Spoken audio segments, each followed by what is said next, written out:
ગયા વખતે આપણે શ્રી ગોકુલનાથજીનું જીવન ચરિત્રમાં શ્રી ગોકુલનાથજી જે માલા તિલકના રક્ષણ માટે આપ જહાંગીર સાથે ડિબેટ કરવા માટે આપ કાશ્મીર પધાર્યા. એમાં કાશ્મીર સુધી આપ પહોંચી ગયા. ત્યાં સુધી આપણે ગયા વખતે જોયું હતું. પેજ નંબર 215 ઉપર છે આમાં.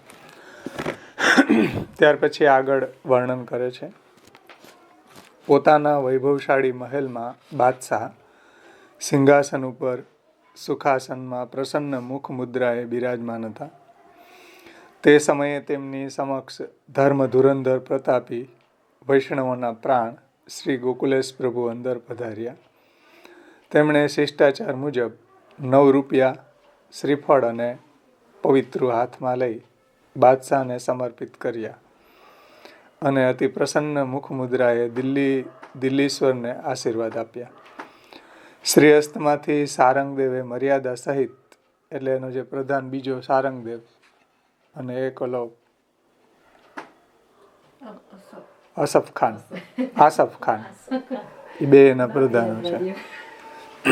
એ સારંગદેવે મર્યાદા સહિત ભેટ સામગ્રી લઈ બાદશાહના હાથમાં મૂકી. જે પોતાના બંને હાથમાં સ્વીકારી બાદશાહ બોલ્યા, આપના પધારવાથી મને અત્યંત પ્રસન્નતા થઈ છે, પરંતુ આપની સાથે આ બીજું કોણ આવ્યું છે? કોઈ બીજાને સાથે આવવા મનાઈ ફરમાવી હોવા છતાં પણ તેને તમે શા માટે લાવ્યા છો? જે એના મામા કોણ હતા? ભાણેજ. શ્રી ગોકુલનાથજીએ અત્યંત સહજ ભાવે કહ્યું કે આ અમારા ભાણેજ છે, અમારી સાથે ગોકુલથી આવ્યા છે અને તે હંમેશા અમારી સાથે જ રહે છે, તેથી અહીં પણ એ અમારી સાથે જ આવ્યા છે. આ સાંભળી બાદશાહ કશું બોલ્યા નહીં, પરંતુ એમના ઉપર શ્રી ગોકુલનાથજીના સ્વરૂપનો જબરજસ્ત પ્રભાવ છવાઈ રહ્યો હતો. એમ ત્યાં હાજર રહેલા સૌને લાગ્યા વગર રહ્યું નહીં. બાદશાહ મૂળે તો આસુરીઓનીનો હતો, એમાં વળી સંન્યાસીનો દૂષણ. આથી એનામાં કેટલાક દોષો પ્રવેશ્યા હતા, જેને લીધે એણે કેટલાક અવિચારી હુકમો કર્યા હતા.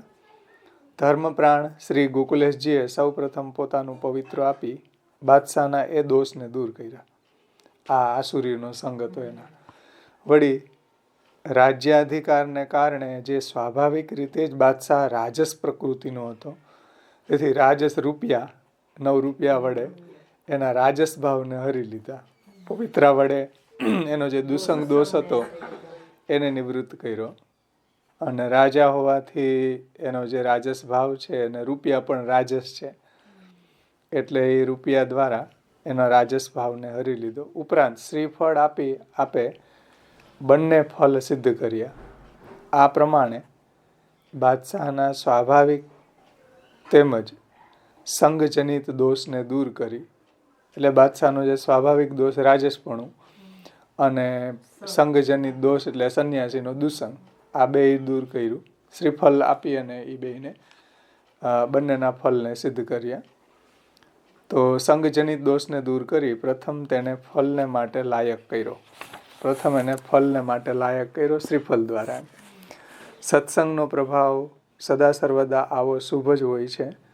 વળી મહાન પુરુષો જે કોઈના પ્રસંગમાં આવે એને અગણિત લાભ કરી આપે છે. પછી શ્રી ગોકુલેશ પ્રભુએ જેવા સન્મનુષ્યાકૃતિ રસો વૈસહ પુરુષોત્તમ પ્રભુ પોતે જેના પ્રસંગમાં આવે એના ભાગ્યનું તો કહેવું શું. બાદશાહ મનોમન શ્રી ગોકુલનાથજીને માળા ઉતારવા માટે કહેવાનું વિચારે છે, પરંતુ આપના ઉગ્ર પ્રતાપવાન સ્વરૂપ સમક્ષ જોઈને એક શબ્દ પણ ઉચ્ચારી શકતા નથી. તિલકના તેજથી એમની મતિ મૂંઝાઈ ગઈ છે. તેમને પોતાને આશ્ચર્ય થયું કે હું આમ દિગ્મૂઢ જેવો કેમ બની ગયો. થોડીક ક્ષણોમાં આમ મૌન વીતી ગયા પછી છેવટે પોતે સંન્યાસીને આપેલા વચનને યાદ કરી સંકોચપૂર્વક બોલ્યા, શ્રી ગોસાઈજી, તમે હજીય અમારો હુકમ માની અને માળા તિલક ઉતાર્યા નથી, એનું શું કારણ? શ્રી ગોકુલેશ પ્રભુએ નિર્ભયતાથી ઉત્તર આપ્યો કે જે ઉચિત અને શાસ્ત્રસંમત હશે તે અમે જરૂર માનીશું, પરંતુ જે અનુચિત હોય તે કોઈ પણ કાળે અમે માનીશું નહીં. આ અમારો નિજ ધર્મ છે અને તે છોડવા માટે નથી, કેમ કે અનાદિકાળથી ચાલી આવતી આ અમારા ધર્મની મર્યાદા છે. આ માળા અમારું જીવન છે, અમારા નિર્વાણનું એટલે ભગવત પ્રાપ્તિનું સાધન છે. અને અમે સી રીતે ઉતારીએ એને અમે સી રીતે ઉતારીએ, જેમ પતિવ્રતા સ્ત્રી પોતાનો ધર્મ પાળે, પતિની સેવા કરે અને પતિ જ સર્વસ્વ, પતિને જ સર્વસ્વ માને, એમ આ ધર્મ જ અમારું સર્વસ્વ છે. જેમ સ્ત્રીને પતિવ્રતા ધર્મ ત્યાગનું કહી શકાય નહીં, એમ કોઈ વ્યક્તિને નિજ ધર્મ છોડવા માટે કહી શકાય નહીં. વળી અમારા શાસ્ત્રોમાં તો એવી પણ આજ્ઞા છે કે સ્વધર્મે નિધનમ શ્રેયમ પરધર્મો ભયાવહ. એટલે પોતાનો ધર્મ પાળતા પાળતા કદાચ પ્રાણની આહુતિ આપવી પડે તો પણ હસ્તે મુખે આપવી જોઈએ. એમાં અમે ગૌરવ સમજીએ છીએ.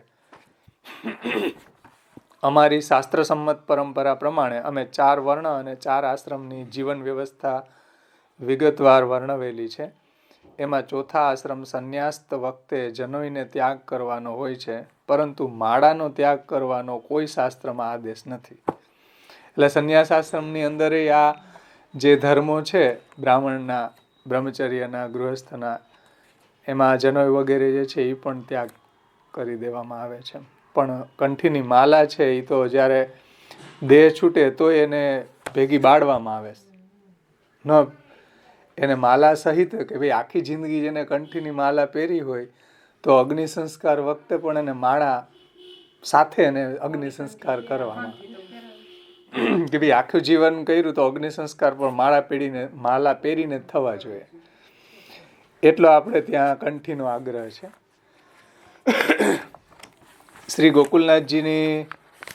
ગોકુલનાથજીની મનને પ્રસન્ન કરે એવી અત્યંત નિર્ભય વાણી સાંભળી બાદશાહ કંઈક કપટ ભાવે કહ્યું, તો પછી તમે અમને એવું શા માટે લખી આપ્યું હતું કે અમે જે કહીશું તે પ્રમાણે તમે કરશો? ત્યારે ચતુર શિરોમણી શ્રી ગોકુલેશ પ્રભુએ મંદ હાસ્ય કરતા કહ્યું કે અમે તમને શું લખી આપ્યું એ તો તમે જુઓ. રાજાને જોવાનો ટાઈમ નથી શું લખ્યું. અને ખાતરી કરવી હોય તો હજી તમે લખાણ ફરીથી વાંચી જુઓ મંગાવીને. શું અમે અમારો ધર્મ છોડી દઈશું એવું ક્યાંય અમે લખેલું નથી. સંન્યાસીના કહેવાથી આપે લખાવ્યું અને અમે લખી આપ્યું કે ધર્મશાસ્ત્રો જે પ્રમાણે કહેશે એ પ્રમાણે અમે કરવા બંધાયેલા છીએ. એ લખાણમાં આપની સહી પણ છે, જુઓ. અને આજે પણ અમે એ જ વાત ભારપૂર્વક કહીએ છીએ કે શાસ્ત્ર સંમત જે કંઈ બી હશે એ કરવા અમે તૈયાર છીએ. વળી અમને એવી કલ્પના નહોતી કે એક ત્યાગી વિરક્ત સંન્યાસી જેના હૃદયમાં પ્રાણી માત્ર પ્રત્યે અનુરાગ હોવો જોઈએ તે દુરાગ્રહ કરીને અમારો ધર્મ છોડાવવા માટેની તથા શાસ્ત્ર વિરુદ્ધ આચરણ કરવાની વાત કરશે. હકીકતમાં સંન્યાસનો ધર્મ એ છે કે હરેક પ્રાણી માત્ર પ્રત્યે એનો અનુરાગ હોવો જોઈએ. ગૃહસ્થ હોય ને એને મચ્છર મારવાની છૂટ છે, સંન્યાસીને મચ્છર મારવાની છૂટ નથી શાસ્ત્રના એંગલથી. એને મારે તો પાપ લાગે, ગૃહસ્થીને નથી લાગતો. તો એવા સંન્યાસીને તો આટલું પ્રોહિબિટેડ છે હિંસા, એને બદલે આવા ધંધા કરી રહ્યો છે. તો શાસ્ત્ર વિરુદ્ધ આચરણ કરવાની એ વાત કરી રહ્યો છે. એ સંન્યાસી જેના હૃદયમાં પ્રાણી માત્ર પ્રત્યે અનુરાગ હોવો જોઈએ અને તે દુરાગ્રહ કરીને અમારો ધર્મ છોડાવવા માટેની તથા ધર્મશાસ્ત્ર વિરુદ્ધ આચરણ કરવાની વાત કરશે. જો તે આવી વાત કરે તો ધર્મના સાચા મર્મને એણે જાણ્યો નથી. અમને તો એવી આશા હતી કે તે વિરક્ત છે અને અમે ગૃહસ્થ છીએ, જેથી ધર્મની કંઈક ઉત્તમ વાત સમજાવશે, ધર્મની મર્યાદાઓ તથા ધર્મના રહસ્યોનું રસપાન કરાવશે અને અમારા જીવનને ઉર્ધ્વગામી બનાવવામાં ઉપયોગી એવી ચર્ચા કરશે. પરંતુ સંન્યાસીની વાત તો આનાથી તદ્દન ઉલટી છે. પછી એની વાત માનવાનું અમારે શું પ્રયોજન છે? જે બાદશાહ જહાંગીરના નામ માત્રથી ભલભલા ભૂપતિઓ ધ્રુજતા, કારણ કે આ રાજા હતો આખી દેશનો, જે બાદશાહ જહાંગીરના નામ માત્રથી ભલભલા ભૂપતિઓ ધ્રુજતા, તે જ બાદશાહ સામે શ્રી ગોકુલેશ પ્રભુએ નિર્ભયપણે આવો પ્રતિવાદ કરતા જોઈને સભામાં ઉપસ્થિત અમલદારો અને ઉમરાવો આશ્ચર્યચકિત થઈ ગયા. આજ સુધી કોઈ રાજાની સભામાં આવું બોલ્યું નથી. આફસ ખાન તથા ઇતબાર ખાન જેવા ગોકુલેશજીના ચાહકોના મનમાં પણ તો ભય પણ પ્રવેશી ગયો હતો કે એમના શ્વાસ અધ્ધર ચડી ગયા હતા.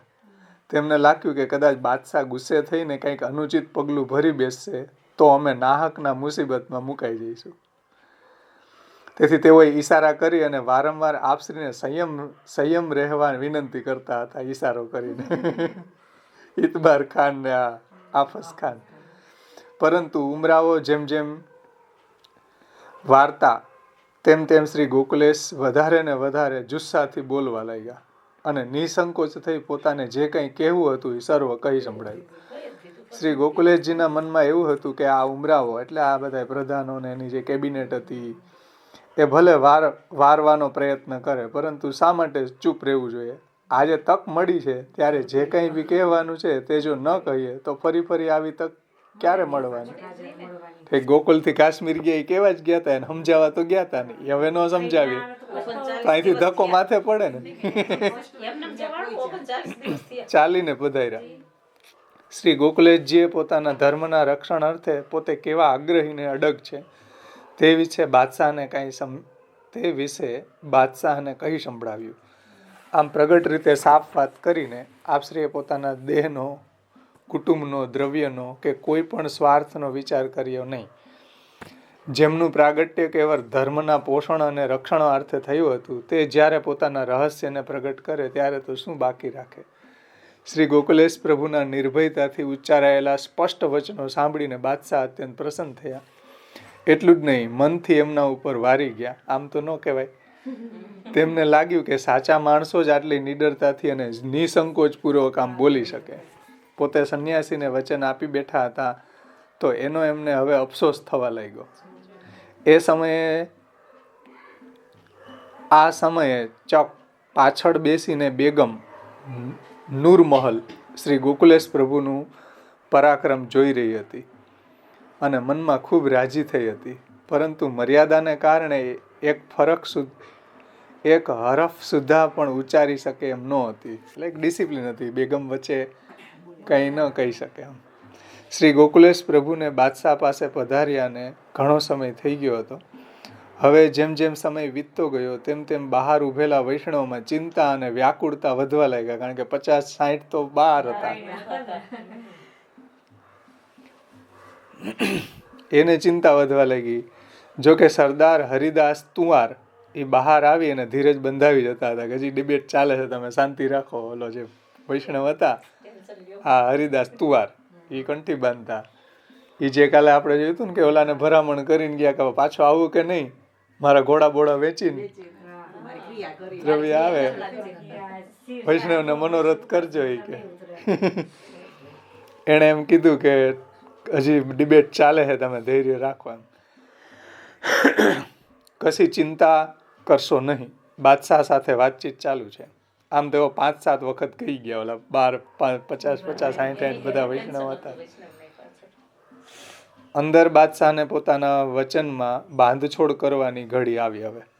હવે આ હલવાણો એ કે આ સાચા છે, ખબર છે, ઓલાને વચન આપ્યું.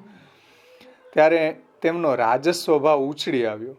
એમણે કંઈક ઉત્તેજિત થઈને કહ્યું કે શાસ્ત્રની ચર્ચા કરવાનો અમને કોઈ સમય નથી. માત્ર અમારી આજ્ઞાની તમે અવગણના કરી છે અને માળા ઉતારી નથી, એનો જ જવાબ અમારે જોઈએ છે. આવું સાંભળી અને બીજું કોઈ માણસ તો ડગી જાય, પરંતુ શ્રી ગોકુલેશ પ્રભુ સહેજ પણ ડગ્યા નહીં. આપશ્રીએ હિંમતપૂર્વક છેલ્લો જવાબ સાંભળાવી દીધો કે કોઈ પણ સંજોગોમાં અમે અમારી માળા ઉતારશું નહીં. દુષ્ટ બુદ્ધિવાળા સારંગદેવ એનો પ્રધાન હતો. પ્રપંચપૂર્વક વચ્ચે ટપકી પડતા કહ્યું કે ગુસાઈજી, બાદશાહ સલામત સાથે હવે વધુ હઠ કરવામાં મજા નથી. ત્યારે આફસ ખાને સારંગદેવને ઝાટકી નાખ્યો અને કહ્યું કે બાદશાહ સલામત જ્યારે એક ધર્મગુરુની સાથે વાત કરતા હોય ત્યારે તને વચ્ચે બોલવાનું અને સલાહ આપવાનું કોણે કહ્યું? સમય ઓળખી સારંગદેવ ચૂપ થઈ ગયા. તરત જ વાતને નવો વળાંક આપવા માટે આફસ ખાને યુક્તિપૂર્વક ગોકુલેશજીને વિનંતી કરી કે આપના ધર્મમાં તો જનોય જ મુખ્ય છે, માળા નહીં. વાત બદલાવી નાખી. પછી માળા ઉતારવામાં આપ આટલી બધી આનાકાની કેમ કરો છો? અગાઉ આફસ ખાન સાથે આપશ્રીને આ સંબંધે વિસ્તૃત ચર્ચા થઈ ગઈ હતી. અહીં આ વાતનું પુનરાવર્તન કરતા આપશ્રીએ ફરીથી નિર્ભયતાપૂર્વક બાદશાહ સમક્ષ રજૂઆત કરી કે અમારે માટે સૌ પ્રથમ સ્થાન માળાનું છે, જનોઈનું નહીં. જ્યારે બાળકનો જન્મ થાય ત્યાર પછી 7-8 વર્ષે યજ્ઞોપવિત સંસ્કાર આપવામાં આવે છે, પરંતુ માળા તો 10મા દિવસે પ્રસૂતા જ્યારે સ્નાન કરે ત્યારે બાળકને પણ સ્નાન કરાવવામાં આવે છે અને બાળકને 11મા દિવસે સૌ પ્રથમ માળા પહેરાવવામાં આવે છે 10મા દિવસે. ઓલો તો જનોઈ તો 8 વર્ષ પછી થાય. માળા ધારણ કરાવ્યા પછી જ બાળકના નામકરણની વિધિ પણ કરવામાં આવે છે. આમ માળા અમારા ધર્મમાં પ્રધાન સ્થાન ધરાવે છે. વળી સંન્યાસ આશ્રમમાં જનોઈનો ત્યાગ કરવાનું કહ્યું છે, માળાનો ત્યાગ કરવાનું કહ્યું નથી. માળા તો દેહની સાથે જ આદિથી અંત સુધી રહે છે અને દેહનું અવસાન થતાં દેહની સાથે જ એનો પણ અગ્નિ સંસ્કાર કરવામાં આવે છે. માટે કોઈ પણ કાળે જ્યાં સુધી આ જીવન છે ત્યાં સુધી તો અમે માળાનો ત્યાગ કરી શકીએ એમ નથી. આ સાંભળીને બાદશાહે કહ્યું કે તમારે જો માળા પહેરવી જ હોય તો સોનાની અથવા તો મોતીની માળા ભલે પહેરો, એમાં અમને કશો વાંધો નથી. હવે એમાં હું વાંધો?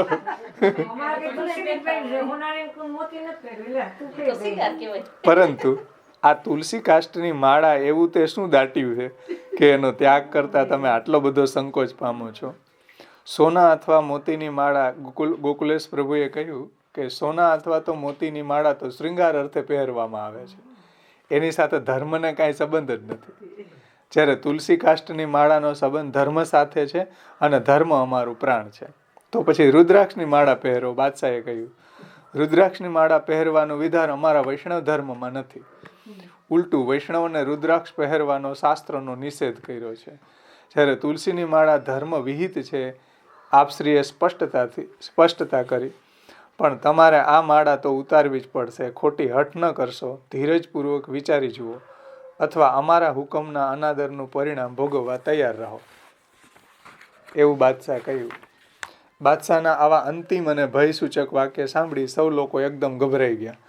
એમને લાગ્યું કે હમણાં બાદશાહ કોઈક આકરી સજા કરશે. છતાંય ગોકુલેશ પ્રભુ શું જવાબ આપે છે એના ઉપર સઘળો આધાર હતો. તેથી સૌ આતુરતાપૂર્વક આપશ્રીના વચનની રાહ જોતા હતા. શ્રી ગોકુલેશજી માટે પણ કસોટીની આ આકરામાં આકરી કસોટીની ક્ષણ હતી. એ ક્ષણ જો ચૂકી જવાય તો સદાયને માટે ધર્મથી વિમુખ થવું પડે એવી નાજુક સ્થિતિ ઊભી થઈ હતી. આવી પડે પણ આપશ્રી અડગ રહ્યા અને ધીર ગંભીર અવાજે ખૂબ જ મક્કમતાપૂર્વક શ્રી ગોકુલેશ પ્રભુ બોલ્યા કે બાદશાહ સલામત. સૂરજ કદાચ પૂર્વને બદલે પશ્ચિમમાં ઉગે, અડગ એવો મેરુ પર્વત કદાચ ચલાયમાન થઈ જાય, પરંતુ અમે અમારી માળા કોઈ પણ કાળે ઉતારશું નહીં. એ માળા તો અમારા ધર્મની લાજ છે, અમારા શરીરનું પ્રાણ છે. ધર્મ છોડ્યા પછી પ્રાણ સી રીતે ટકે? એવું અધર્મમય જીવન જીવવા કરતાં અમે અમારું શરીર છોડવાનું જરૂર પસંદ કરશું. જેમ કંચનને વિશુદ્ધ બનાવવા માટે અગ્નિમાં તપવું પડે, એવી જ આકરી કસોટીમાં તપવા માટે આપ તેજોદીપ્ત બની તત્પર બન્યા. બાદશાહે જોયું કે માળા માટે ગોકુલનાથજી પ્રાણ આપવા તૈયાર છે અને જો એમને કશી પણ આંચ આવશે તો એમની પાછળ હજારોની સંખ્યામાં તેમના સેવકો પોતાના પ્રાણ કુરબાન કરશે. રાજ્ય માટે એક કપરી સ્થિતિ ઊભી થઈ જશે. આથી તે ગભરાયા. શું કરવું એને સૂઝ્યું નહીં. એક બાજુ પોતે સંન્યાસીને આપેલા વચનનો ભંગ અને બીજી બાજુએ બળજબરીથી માળા ઉતારવામાં આવે તો વિના કારણ હજારો નિર્દોષ માણસોની આત્મહત્યા. આ બંને વચ્ચે બાદશાહ પીસાવા લાગ્યા. મનમાં અનેક તર્ક વિતર્ક થવા લાગ્યા, પરંતુ ભગવદ ઈચ્છાથી એ જ વેળા એમને સંન્યાસીનું પ્રથમનું પંચનામું યાદ આવ્યું. જેમાં એમણે કહ્યું હતું કે જો ગોકુલનાથજી માળા ન ઉતારે તો એમને ગોકુલ છોડવાનો હુકમ કરવો. તેમનો વૈભવ ઘણો છે, તેથી એવો ગોકુલને ત્યાગ કરવાને બદલે માળાને ત્યાગ કરવાનું પસંદ કરશે વૈભવને કારણે. આથી બાદશાહે પણ આ અંતિમ કસોટી અજમાવી જોવા માટે શ્રી ગોકુલેશ પ્રભુને કહ્યું કે જો માળાનો ત્યાગ ન કરવો હોય તો ગોકુલનો ત્યાગ કરો.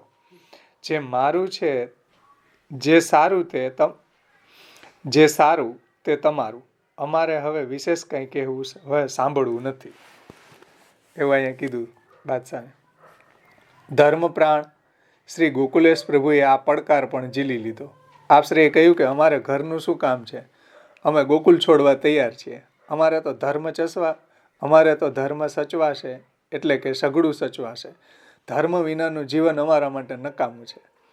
બાદશાહ આ સાંભળીને આશ્ચર્યચકિત થઈ ગયા.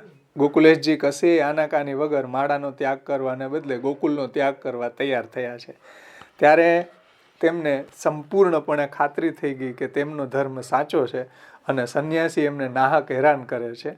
બાદશાહના મનમાં સંન્યાસી માટે નફરત જાગી. છતાં સહજ લાગણીને કારણે એમણે ગોકુલેશજીને પૂછ્યું કે ગોકુળ છોડીને ક્યાં જશો? અમે અમારે દેશ જઈશું. એટલે સ્વાભાવિકતાથી શ્રી ગોકુલેશજીએ જવાબ આપ્યો, ના, દક્ષિણ દેશ તો ઘણો દૂર છે. એટલે મહાપ્રભુજી જ્યાં દક્ષિણમાં બિરાજતા ને, પ્રાગટ્ય ત્યાં થયું તો દક્ષિણમાં અમે વયા જશું. એટલે બધે દૂર જવાની જરૂર નથી, તો આપ જ્યાં આજ્ઞા કરો ત્યાં અમે જવા તૈયાર છીએ. તો આને કહ્યું કે તો જગન્નાથ જઈને રહો. તો ભલે અમે જગન્નાથ જઈશું. ચાહો તો વારાણસી રહો. ભલે વારાણસી, અમારે માટે તો બધું સરખું જ છે. ત્યાં જઈશું. તો લખી આપો. તમારે જ્યાં રહેવાની ઈચ્છા હોય તે પણ સાથે લખી દો. એટલે વારાણસી કા જગન્નાથજી. ઊભા તો લખવાનું ફાવે નહીં, તો શાંતિથી બેસીને લખો. બાદશાહે ખડીયો, કલમ, દીવી તથા બેસવાનું આસન વગેરે તત્કાલ મંગાવવા હુકમ કર્યો. એ સર્વ સામગ્રી આવતા શ્રી ગોકુલેશજીએ ત્યાં બિરાજી અને લખાણ કરવા માંડ્યું. આરંભમાં પોતાનું નામ લખી નીચે બાદશાહનું નામ લખ્યું. ત્યારે કલમદાન ધરનારે કહ્યું કે મહારાજ, બાદશાહનું નામ પ્રથમ લખવું જોઈએ.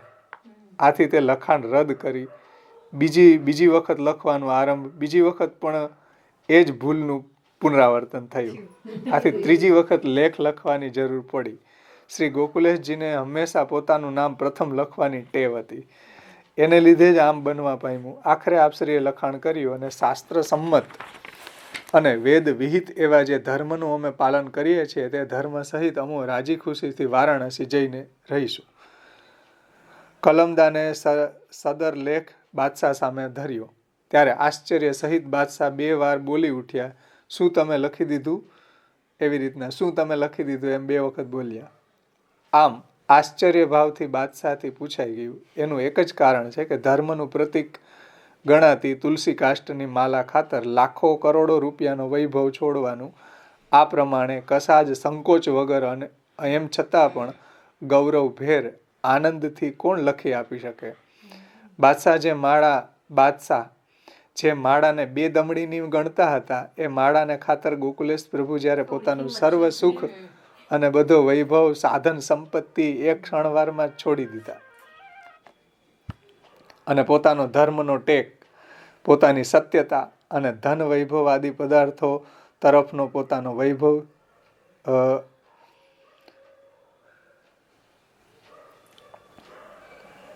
વૈભવના સાધન સંપત્તિ એક ક્ષણવારમાં જ ગોકુલેશ પ્રભુએ છોડી દીધા અને પોતાના ધર્મનો ટેક, પોતાની સત્યતા અને ધન વૈભવ આદિ પદાર્થો તરફનો પોતાનો વૈરાગ્ય પણ સાબિત કરી આપ્યો. ત્યારે બાદશાહને પૂરેપૂરી ખાતરી થઈ ગઈ કે શ્રી ગોકુલનાથજીનો ધર્મનો ટેક સાચો છે અને પોતાના ધર્મ ખાતર એવો પોતાના પ્રાણ સુદ્ધા પણ આપી શકે એમ છે. એમના ધર્મને તેમના પ્રાણથી જુદો કરી શકાય એમ નથી. જ્યાં સુધી એમના પ્રાણમાં પ્રાણ છે ત્યાં સુધી તેઓ કોઈ પણ કાળે પોતાનો ધર્મરૂપી માળા તિલકનો ત્યાગ કરે એમ નથી. આ બહુ મોટી વાત છે. આપણે મકાન છોડીને આપણું બધો વૈભવ છોડીને કોઈ એમ કંઈક જવા દો અહીંથી જાપીજીમાં ઠાકોરજીને પધરાવી, આવી વાત છે. બધું છોડીને નીકળી જવાનું. અને ગોકુલનાથજી એ ધર્મ માટે આ બધું છોડવા તૈયાર થયા. હવે બાદશાહને ગોકુલનાથજી માટે અગાઉ કરતાં પણ વધારે માનની લાગણી ઉત્પન્ન થઈ. આપશ્રીની પ્રશંસા કરતા બાદશાહથી બોલાઈ ગયું કે જુઓ, એક કાષ્ટની આ માળા માટે તેઓ પોતાના પ્રાણથી પ્યારું એવું ગોકુલ ધામ છોડવા ક્ષણ માત્રમાં તૈયાર થઈ ગયા. સાચો ધર્મ તે આનું નામ છે. આમ વિજય પ્રાપ્ત કરી અને ગોકુલેશ પ્રભુ બાદશાહની અનુમતિ લઈ પોતાના સેવકો પાસે પધાર્યા અને બાદશાહ જનાના ખાનામાં ગયા. અંદર જઈ બાદશાહે નૂરમહલને પૂછ્યું, બેગમ, ગોકુલનાથના ચહેરા ઉપર કેવું અદ્ભુત તેજ ઝળહળતું હતું તે તમે જોયું? આવડી આ બાજુમાં બેઠી હતી. હા ખુદાવિંદ, તેઓ શ્રીના મુખારવિંદનું લાવણ્ય સૂરજને પણ ઝાંખો પાડે એવું અત્યંત તેજોદીપ્ત હતું. મેં ચકમાંથી તે પ્રત્યક્ષ, એટલે ઓલું જે હોય ને પેંડો, એમાંથી મેં એને પ્રત્યક્ષ નિહાળેલું છે, અને એ એમના સાચા ઈમાનનો જ પ્રતાપ હતો. શ્રી ગોકુલેશ પ્રભુ ધર્મ જય કરી જ્યારે બહાર પધાર્યા ત્યારે દ્વાર આગળ વૈષ્ણવોની ભારે ભીડ જામી હતી. બાદશાહ સાથે આપશ્રીની ગોષ્ઠીનું શું પરિણામ આવે છે તે જાણવા માટે સૌ અધીરા થઈ રહ્યા હતા. એમના ચહેરા ઉપર જાત જાતના પ્રશ્નો દોડાઈ રહ્યા હતા. તે સૌને આશ્વાસન આપતા ગોકુલેશ પ્રભુએ આનંદપૂર્વક મંદ મુસ્કાતા આજ્ઞા કરી કે ભલી ભાઈ ચિંતા મતી કરો. પોતાના પ્રાણેશને અને પોતાનો ધર્મ સચવાઈ રહ્યો છે અને ગોકુલેશ પ્રભુનો વિજય થયો છે એવો સમાચાર જાણીને બહુ આનંદમાં આવી ગયા અને આપશ્રીના જય જયકારથી ગગનને ભરી દીધું. દ્વાર આગળ જ્યારે ગોકુલેશ પ્રભુ પધાર્યા ત્યારે છડીદાર વગેરે લોકોએ પણ આપશ્રીને દુઆ આપી, બક્ષિસ આપી અને સૌના મનનું સમાધાન કરી ગોકુલેશ પ્રભુએ અશ્વારૂઢ થઈ ચાલવા માંડ્યું. વૈષ્ણવો પણ આનંદમાં આવી ગયા અને આપની પાછળ જય જયકાર કરતા જય જયકારનો નાદ ગજાવતા આખા શહેરમાં ઘૂમી વળ્યા. બહાર જોરથી જયનાદ થતો સાંભળીને બાદશાહે પૂછ્યું કે આ બહાર શું ચાલી રહ્યું છે? આ ઉલ્લાસના અવાજો ક્યાંથી સંભળાઈ રહ્યા છે? ત્યારે હાજરખાન બહાર જોવા માટે ધસી ગયો. તેણે જોયું તો વૈષ્ણવોનો વિરાટ સમુદાય જયઘોષ કરતો હતો. આફસખાન પણ હાજરખાન પાસે ધસી આવ્યા. એમને ભય હતો કે કદાચ આ જયઘોષના કારણે બાદશાહ કંઈક ઉપાધિ ન કરે તો સારું, કારણ કે એનો ઈગો હર્ટ થઈ જાય ને. આ ગોકુલનાથજીનો જે ઈ બોલાવે. આ સાંભળીને બાદશાહ મૌન રહ્યા, પરંતુ સત્ય ધર્મના મહિમાને મનોમન વખાણી રહ્યા. આફસખાને સમય પારખી બાદશાહને શાંત પાડ્યા. જ્યારે ગોકુલેશજી પણ આનંદ કરતા વૈષ્ણવો સાથે પોતાના મુકામ ઉપર પધાર્યા. આફસખાને ત્યાં આવીને બાદશાહ સાથે પોતાને જે વાત થઈ હતી તે કહી સંભળાવી. ધ્યાનદાસ અને બીજા અંતરંગ વૈષ્ણવોએ ઉત્કંઠાપૂર્વક આફસખાનને પૂછ્યું, અમને વિગતો જણાવો અને બાદશાહ સલામત સાથે અમારા સ્વામીને શું વાતો થઈ હતી. આફસખાને સઘળી વાત સંક્ષેપમાં કહી સંભળાવી. પછી ગોકુલ ત્યાગની વાત કહી અને ગોકુળને બદલે જગન્નાથજી અથવા તો વારાણસી જ્યાં ઈચ્છા હોય ત્યાં જઈને વસવા ખુશી દર્શાવી. એટલે ગોકુલેશજીએ વારાણસી જઈને રહેવાનું સ્વીકાર્યું છે. વારાણસી તો ઘણું દૂર છે, ત્યાં સી રીતે જઈશું? ઓલા વૈષ્ણવે બધાએ કીધું. આ વાતચીત અધવચ્ચેથી અટકાવી અને ગોકુલનાથજીએ ધ્યાનદાસને ટોકીને આજ્ઞા કરી કે ધ્યાનદાસ, આ કાંઈ ચર્ચાનો વિષય છે? અરે ધર્મ હશે તો જ આ પ્રાણ ટકશે. પછી કાશી શું, મથુરા શું, વૃંદાવન શું, ગોકુલ શું, અમારે મન તો બધું સરખું જ છે. પ્રભુ જે મુઠ્ઠી છોલા આપશે તે સૌને વેચીને વધશે તે લઈશું, એમાં ચિંતા કરવાની શું હોય? ધ્યાનદાસે વિનંતી કરી, પ્રભુ જો આપ આજ્ઞા આપો તો હું ફરીથી બાદશાહ પાસે જાઉં અને વારાણસીને બદલે નજીકના સ્થાનમાં રહેવાની પરવાનગી લઈ આવું. આમ કહી એણે પોતાના સ્નેહ અને વાત્સલ્ય ધર્મ બજાવ્યો. ત્યારે મહાત્મય ભાવે હરિદાસે કહ્યું, અરે ભાઈ, પ્રભુ વારાણસી પધારે તો શું થઈ ગયું? ગોકુળ ત્યાંથી ક્યાં દૂર છે? અને આપ જ્યાં નિવાસ કરશે ત્યાં સદા ગોકુળ બની જશે. એ તો આપશ્રીનો મહિમા છે. શ્રી ગોકુલનાથજીના મુકામ ઉપર જ્યારે આ ચર્ચા ચાલતી હતી ત્યારે બાદશાહને ત્યાં પણ આ જ ચર્ચા ચાલતી હતી. જનાના ખાનામાં ગયા પછી ભગવદ ઈચ્છાથી બાદશાહના મનમાં એકાએક ભાવ જાગ્યો કે ગોકુલનાથજીને વારાણસી એટલે દૂર જવાનું કહ્યું એ બરાબર નથી થયું. એમના મનમાં ગડમથલ ચાલી કે વારાણસી જવાનું કહ્યું કોણે? આ શંકાનું સમાધાન જ્યારે ન થયું ત્યારે એણે જનાના ખાનામાંથી એકદમ બહાર ધસી આવ્યા અને બહાર બલભદ્ર અને ગોવિંદાસ ઊભા હતા. એમને બાદશાહે એકદમ પૂછ્યું કે ગુસાઈજીએ શું કહ્યું અને મેં શું કહ્યું એ તમને બરાબર યાદ છે? ખુદાવિંદ, આપે એમને ગોકુલ છોડી દેવા અને જગન્નાથજી અથવા તો વારાણસી જઈને વસવા ફરમાવ્યું હતું એવું અમને સ્મરણ છે. ગોવિંદાસે જવાબ આપ્યો. વારાણસીનું નામ કોણે દીધેલું? બલભદ્રે હાથ જોડીને વિનંતી ભાવે કહ્યું કે જહાપના, વારાણસીનું નામ તો આપે જ દીધું હતું. ગોકુલનાથજીએ તો આપે જે ફરમાવ્યું એને માત્ર સ્વીકાર કર્યો હતો. અરે, આ મારી જ ભૂલ થઈ ગઈ લાગે. મેં એમને વારાણસી જેટલા દૂર જવાનું કહ્યું. આમ વિચારી તેઓ પશ્ચાતાપ કરવા લાગ્યા. પછી ગોવિંદદાસ તરફ ફરી બાદશાહે પૂછ્યું કે ગોવિંદદાસ, ગુસાઈ ગોકુલનાથજી આના કારણે અમારા ઉપર ગુસ્સે તો થયા નથી ને? એ તો અમને શી ખબર પડે જહાંપના. આ ગોકુલનાથજી તો સાચો સાચ ધર્મ પુરુષ છે. કહેતાની સાથે જ ગોકુલ છોડવા તૈયાર થઈ ગયા. એટલું જ નહીં, લખી આપવાનું કહ્યું તો પ્રસન્નતાપૂર્વક તરત જ લખી પણ આપ્યું. ધન્ય છે એમની ધર્મ ભાવનાને. પણ આ વાત બાબાજી જાણશે ત્યારે એ માનશે ખરા? જહાંપના, જે સાચું છે તે તો સદાકાળ સાચું જ રહેવાનું છે. આપની વાત બાબાજી કેમ ન માને? આપ તો દેશાધિપતિ છો. આ જૂઠા અને પ્રપંચી સંન્યાસીને બિનજરૂરી મહત્વ આપવાની કોઈ જરૂર નથી. મહાકાય જેવા યવન બાદશાહ જહાંગીરના નામથી જ્યારે ભલભલા રાજાઓ પણ થરથર કાપતા હતા, ત્યારે ગોકુલનાથજીએ ખુદ બાદશાહની સન્મુખ જ ધરાર એમના વચનોનો વિરોધ કર્યો અને પોતાની વાતને વળગી રહ્યા. છતાં બાદશાહને મનમાં પશ્ચાતાપ થવા લાગ્યો કે ગોકુલનાથજીને ગોકુળ છોડીને વારાણસી જવા માટે ફરમાવ્યું, તેથી એમને ખોટું તો નહીં લાગ્યું હોય ને? આમાં પ્રભુનો પ્રકટ પ્રતાપ અને પ્રભુની કૃપા નહીં તો બીજું શું હોઈ શકે?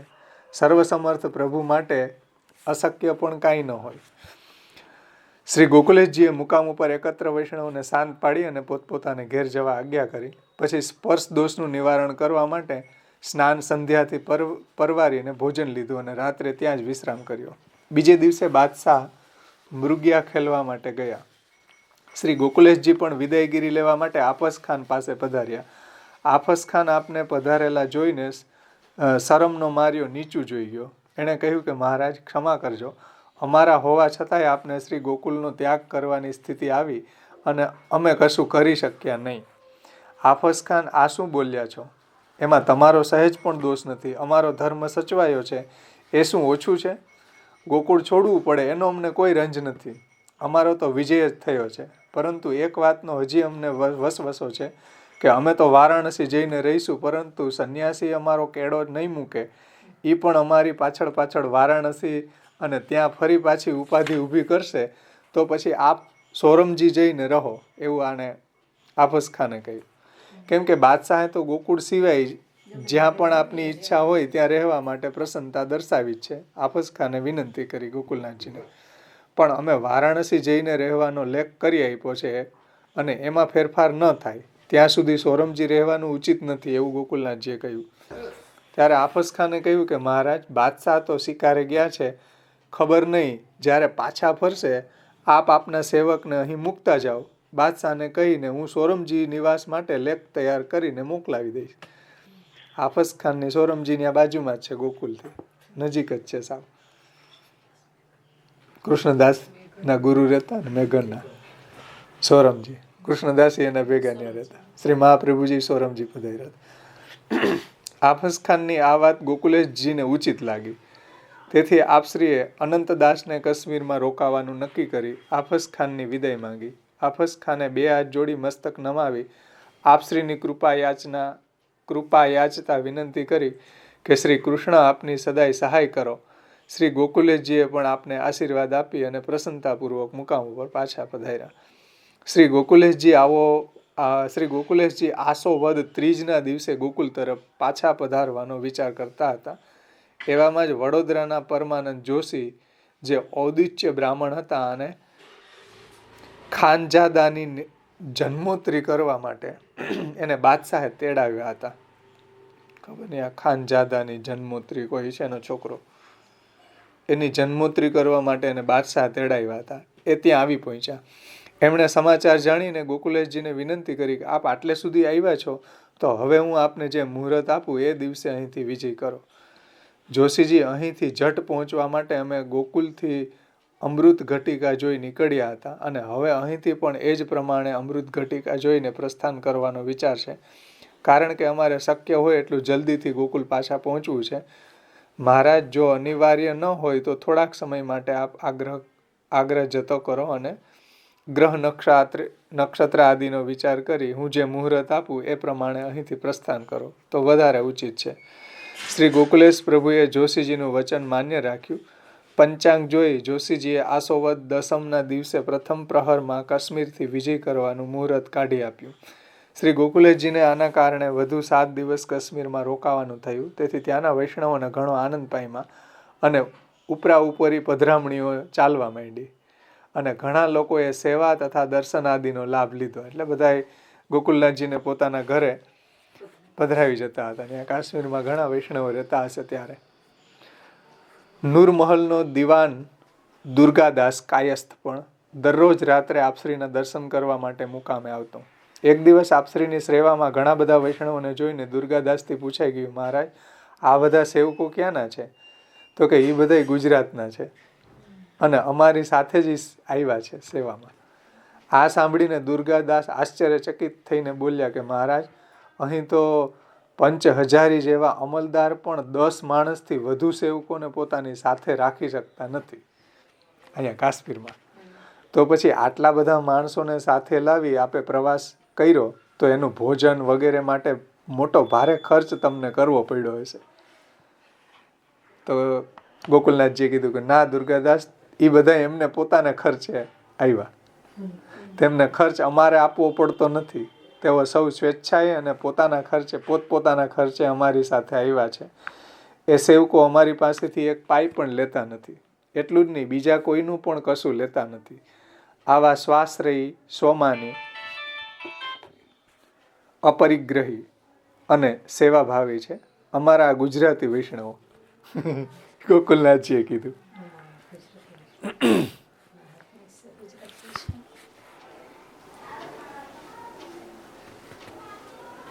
આપશ્રીએ મંદ મંદ હાસ્ય કરતા આજ્ઞા કરી કે પુરુષોત્તમ દાસ, આકાશમાં અનંત તારા હોય છે અને તારાઓને કશું જ લાંછન હોતું નથી, પરંતુ અમાસની રાતે તે અનંત તારાઓની હાજરી હોવા છતાંય જગત ઉપર તો ઘોર અંધકાર જ પથરાયેલો હોય છે. આ કોઈ પુરુષોત્તમ મહેરાની વાત વચ્ચે આવી ગઈ, એને છોડી દે. કાશ્મીરમાં આપશ્રીના રોકાણ દરમિયાન વૈષ્ણવો ઉપરાંત મુસલમાન અમલદારો અને ઉમરાઓ પણ આપશ્રીના દર્શને અવારનવાર આવતા અને શ્રી ગોકુલેશ પ્રભુ તે સૌને મુદિત મને આશીર્વાદ આપતા. એક કાશ્મીરી પંડિત તરફથી વિષ્ણુ ધર્મોત્તર અને વ્યાકરણ સાર નામના 2 પુસ્તકો પણ આપશ્રીને ભેટ મળ્યા હતા. આમ કાશ્મીરના અધિક મુકામ દરમિયાન આપશ્રીએ સર્વ ભક્તોના મનોરથ પૂર્ણ કર્યા અને પછી નિયમ મુહૂર્ત પ્રમાણે 10મીના દિવસે પ્રથમ રાત્રિએ 10 ઘડી પછી ઉત્સાહપૂર્વક શ્રી ગોકુલ તરફ વિજય કર્યો. આમ ધારેલી ધારણા પાર પાડતા માળા અને તિલકનો વિજય કરી આનંદપૂર્વક શ્રી ગોકુલેશજીએ કાશ્મીર છોડ્યું અને આપશ્રી 28 મજલમાં 60 મુકામ કરી અને પાછા ગોકુલ પધાર્યા. કાશ્મીરથી પાછા ફરતા ગોકુલેશજીએ વધાઈના સમાચાર લઈને એક પ્રહરીને આગળ મોકલી દીધો. શ્રી ગોકુલનાથજીએ શ્રી ગોકુળમાં જે વ્રજભક્તો અત્યંત વિરહમાં દીન બની, એટલે જે એના સેવકો હતા બધા, એ બધા અત્યંત વિરહી બની અને રાહ જોઈ રહ્યા હતા અને સ્વામીના પુનર્દર્શનની આશા પોતાના પ્રાણ ટકાવી રાખ્યા હતા. એમને શ્રી ગોકુલેશજીનો મુકામ જેમ જેમ નજીક આવતો હતો એમ જાત જાતના શુભ સુકન થવા લાગ્યા.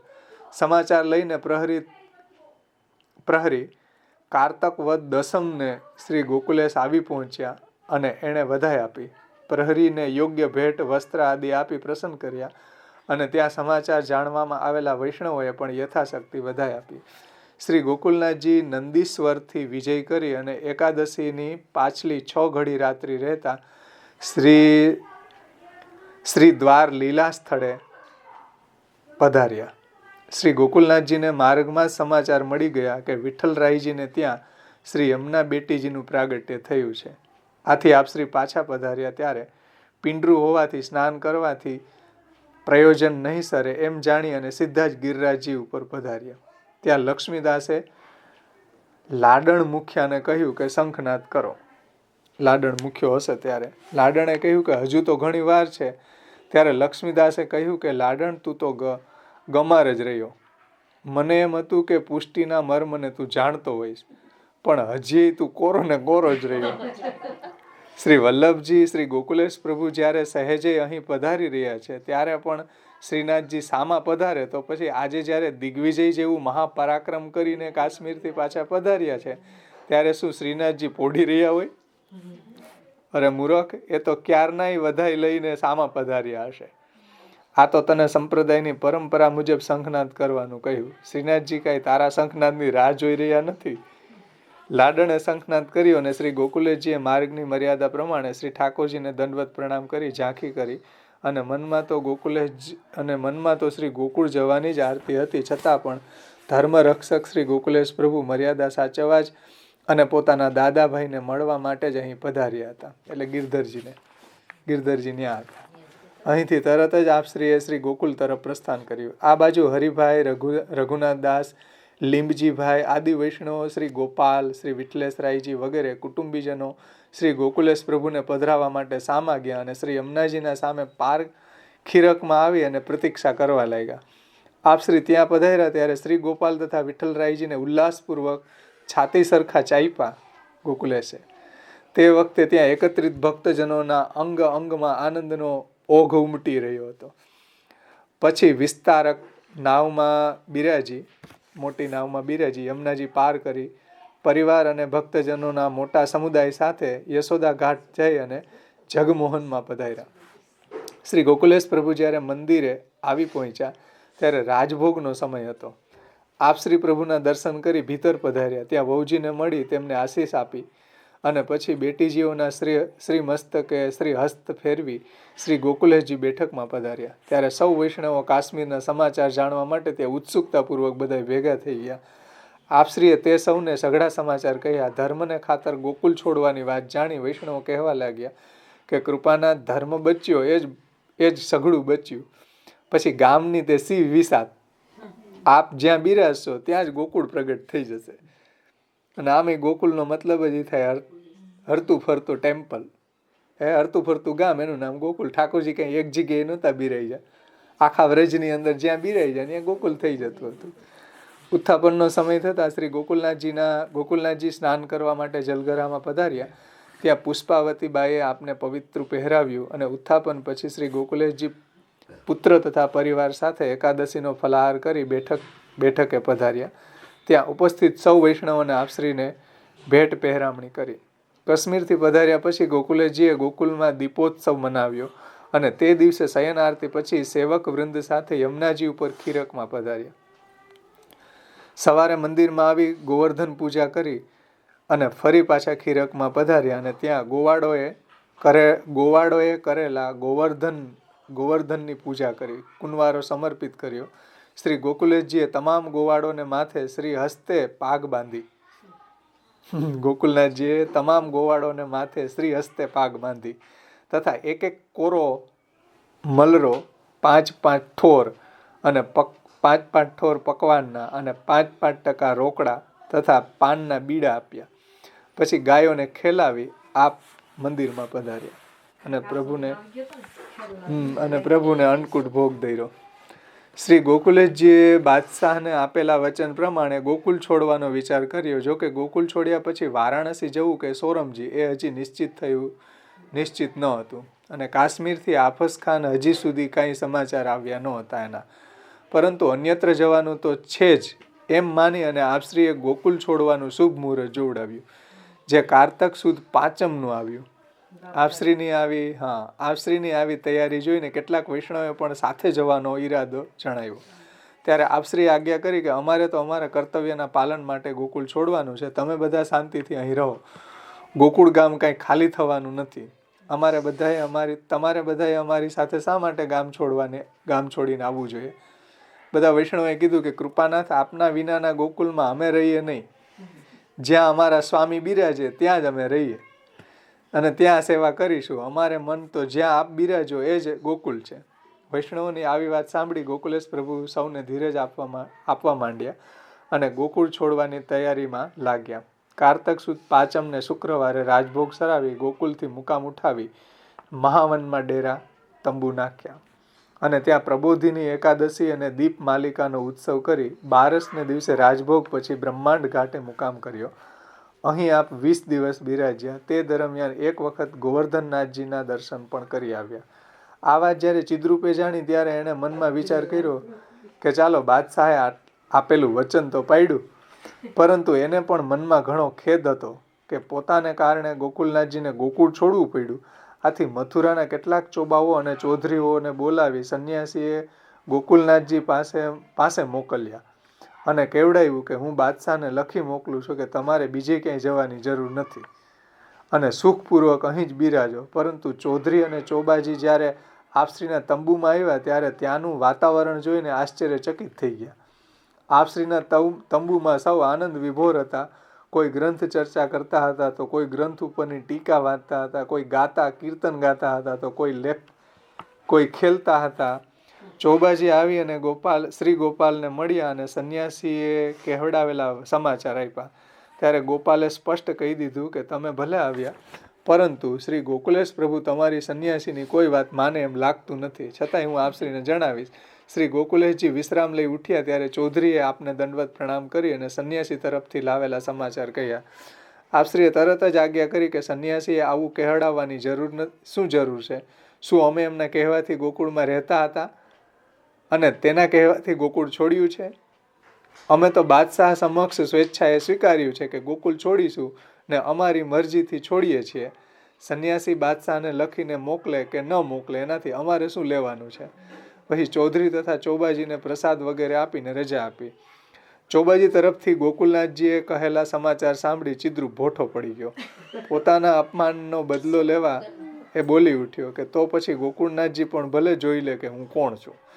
હમણાં જ બાદશાહને મળવા જાઉં છું અને એવો પ્રબંધ કરું છું કે ધરતી એમને ક્યાંય સંઘરે જ નહીં. જ્યારે શ્રી ગોકુલેશ પ્રભુને કાને આ વાત આવી ત્યારે પોતે આજ્ઞા કરી કે બાદશાહને મળશે તો ને. હવે બાદશાહને તો મળવાનું એના ભાગ્યમાં લખ્યું નથી. હવે શ્રી ગોકુલેશ પ્રભુ કાશ્મીરથી નીકળતી વખતે પાછળ અનંતદાસને મૂકતા આવ્યા હતા. ત્યાં થોડા દિવસ પછી બાદશાહ જહાંગીર શિકારેથી પાછા આવ્યા. તેમણે તરત જ આફસખાનને બોલાવી અને કહ્યું આફસખાનને બોલાવી શ્રી ગોકુલનાથજી વિશે પૂછ્યું. ત્યારે આફસખાને કહ્યું કે જહાપના, તેઓ તો આપને મળીને તરત જ ગોકુલ પાછા પધાર્યા છે. શું તેઓ અમારાથી નારાજ થયા કે અમને મળ્યા સિવાય ચાલ્યા ગયા? ગુસ્તાખી માફ ખુદાવંદ, આપે શું બોલ્યા? શ્રી ગોકુલનાથજી તો કોઈના ઉપર નારાજ થતા જ નથી. પછી આપનાથી તો નારાજ થાય એવું તો બને ખરું? વળી આપે જે કંઈ વાત કરી એમણે સ્વેચ્છાએ તરત જ સ્વીકારી લીધી. અમને તો માત્ર ધર્મ સાચવવાનો હતો, તે સચવાયો છે, પછી ગુસ્સે થવાનું શું કારણ હોય? હા, આપે એમને વારાણસીમાં રહેવાનું કહ્યું હતું તે એમને પસંદ નહોતું પડ્યું. એમને એવી આશંકા હતી કે સંન્યાસી પણ એમની પાછળ વારાણસી જશે અને ત્યાં એમને પરેશાન કર્યા કરશે. તેથી જો આ બધી ખટપટ પૂરી થાય ત્યાં સુધી આપની આજ્ઞા હોય તો ગોકુલનાથજીને સોરમજીમાં નિવાસ કરવા માટે જણાવીએ. તેઓ આપની તમામ વાત માનવા તત્પર છે. આફસખાને સમય જોઈને શોકથી મારી. બાદશાહે તરત જ કહ્યું કે હા આફસખાન, તમે તાત્કાલિક લખી મોકલો કે ગોકુલનાથજી આપણા રાજ્યમાં ગોકુલ સિવાય સોરમજી અથવા તો અન્ય કોઈ પણ સ્થળે જ્યાં એમની મરજી હોય ત્યાં ભલે રહે. તેમાં અમને કોઈ હરકત નથી. ઉલટું એ ગોકુલથી નજીક રહે એમાં જ અમારી પ્રસન્નતા છે. આફસખાને તરત સોરમજીમાં રહેવાની આદેશ લખાવી અને બાદશાહને બતાવ્યો. બાદશાહે તે જોઈ લીધો. ત્યાર પછી બાદશાહની મોહર પણ મરાવી લીધી. બાદશાહ શ્રી ગોકુલનાથજીની ટેકની પ્રશંસા કરતા બોલ્યા કે એક દમડીની માળા માટે ગોકુલનાથજીએ ભર્યો વૈભવ અને ઘરબાર એક ક્ષણમાં છોડી દીધા. માત્ર પોતાના ધર્મના રક્ષણ કાજે આટલો મોટો ત્યાગ કરનાર ધર્માત્મા જ હોઈ શકે. એમનો ધર્મ સાચો છે. સંન્યાસી નાહક એમની પાછળ પડ્યો છે. આફસખાને ટકોર કરી, જહાંપના, આપ જેમને બાબાજી કહો છો એ સાચો સંન્યાસી થોડો છે. એ તો મથુરાનો હાકેમ થઈને બેઠો છે. અત્યારે સઘળા અમલદારો એનાથી થરથર કાપે છે. એની આજ્ઞા ઉઠાવવા માટે હરદમ તૈયાર રહે છે. આપે ઉદારતાપૂર્વક ધર્મ જાણી આપેલા વચનનો દુરુપયોગ કરી રહ્યો છે અને ગોકુલનાથજી સાથે વેર બાંધી રહ્યો છે. આ સાંભળીને બાદશાહને બાબાજી માટે ભારે નફરત થઈ આવી. આ બાજુ શ્રી ગોકુલનાથજી સર્વ પ્રકારની તૈયારી કરી માગસર સુદ બીજના રોજ રાજભોગ પછી સોરમજી તરફ પ્રસ્થાન કરવાની તૈયારીમાં જતા. એવામાં રામરતન નામના મહાવનના કીર્તન્યાએ આવીને વિનંતી કરી કે કૃપાનાથ, આપ શ્રી ગોકુળ છોડીને જાઓ છો એનું અમને ભારે દુઃખ છે. શ્રી ગોકુલેશ પ્રભુએ આજ્ઞા કરી કે અમે ગોકુળ છોડીને કદી ક્યાંય જતા નથી અને ગોકુળ અમને કદી છોડતું નથી. અમે જ્યાં બિરાજીએ ત્યાં જ ગોકુળ બની રહે છે. ગોકુળ વિના અમારો ક્યાંય આશ્રય નથી અને અમે ગોકુળના અને ગોકુળ અમારું છે. આમ રામરતનના મનનું સમાધાન કરી સેવકો, સ્વજનો, વૈષ્ણવો, ધોબી, દરજી, સુથાર, આહિર, લુહાર, કુંભાર, તંબોડી, મોચી, ઘાસી, નાઈ, વેપારી વગેરે 18 વર્ણની સાથે આપ શ્રી પ્રસન્ન ચિત્તે આગળ પધાર્યા. એટલે બધા ગોકુલનાથજીની સાથે ભર્યા મહેલ, ખીરક, બાગ અને ભંડાર અને સર્વનો સહજમાં તૃણવત ત્યાગ કરી દીધો. પ્રયાણ દરમિયાન સૌથી આગળ ગાયો, એની પાછળ ગોવાડો અને પછી ઘોડે સવારો અને એની પાછળ શ્રી ઠાકોરજીની સુખ પાલખી હતી. ઠાકોરજી બધા વૈષ્ણવના અને ગોકુલનાથજીના, અને એ પછી વહુજી તથા બેટીજીઓની વાહનો. ત્યારબાદ અધિકારી, મુખિયા, ભીતરિયા અને વૈષ્ણવો ચાલતા હતા. માર્ગમાં નવારનાર તળાવ પાસે પધાર્યા અને ત્યાં ગામનો ગહુઓ જાટ, ભૂમિયા, ચૌધરી વગેરે આપશ્રીના દર્શને આવ્યા અને અત્યંત ગદગદ થઈને દુઃખ પ્રગટ કરવા લાગ્યા. આપશ્રીએ આજ્ઞા કરી કે અરે ગહુઆ, તું એમ ન માનતો કે સંકટ આવી પડવાથી અમે છાનામાના અહીંથી પધારી જઈએ છીએ. તમે કોઈ મનમાં કશું દુઃખ લાવશો નહીં. આમ સૌને આશ્વાસન આપ્યું અને સ્વરૂપ બળે તે સૌને દીન બનાવી પ્રસાદ, બીડા વગેરે આપી વિદાય કર્યા. માર્ગમાં ત્યાંના મેવાસાના ચોર લોકો આપશ્રીની રખેવાળી કરતા એવો આપનો પ્રતાપ હતો. એટલે ત્યાંના જે મેવાસાના ચોર લોકો છે એ બધાને લૂંટતા પણ ગોકુલનાથજીની રખેવાળી કરતા. આપનો મુકામ ચંદ્રતાલ ઉપર હતો ત્યારે ગંભીરાનો આલમરાય મળવા આવ્યો. એની સામે એક ઉત્તમ ગાયિકા હતી. એનું ગાન ગોકુલેશજીએ ઢોલકના તાન સાથે સાંભળ્યું.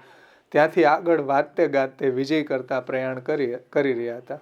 ત્યાં આજુબાજુના મેવાસી લોકો કોઈ લશ્કર જઈ રહ્યું છે એવા ખ્યાલથી શસ્ત્રો સજી અને પોતાના માણસો સાથે ધસી આવ્યા.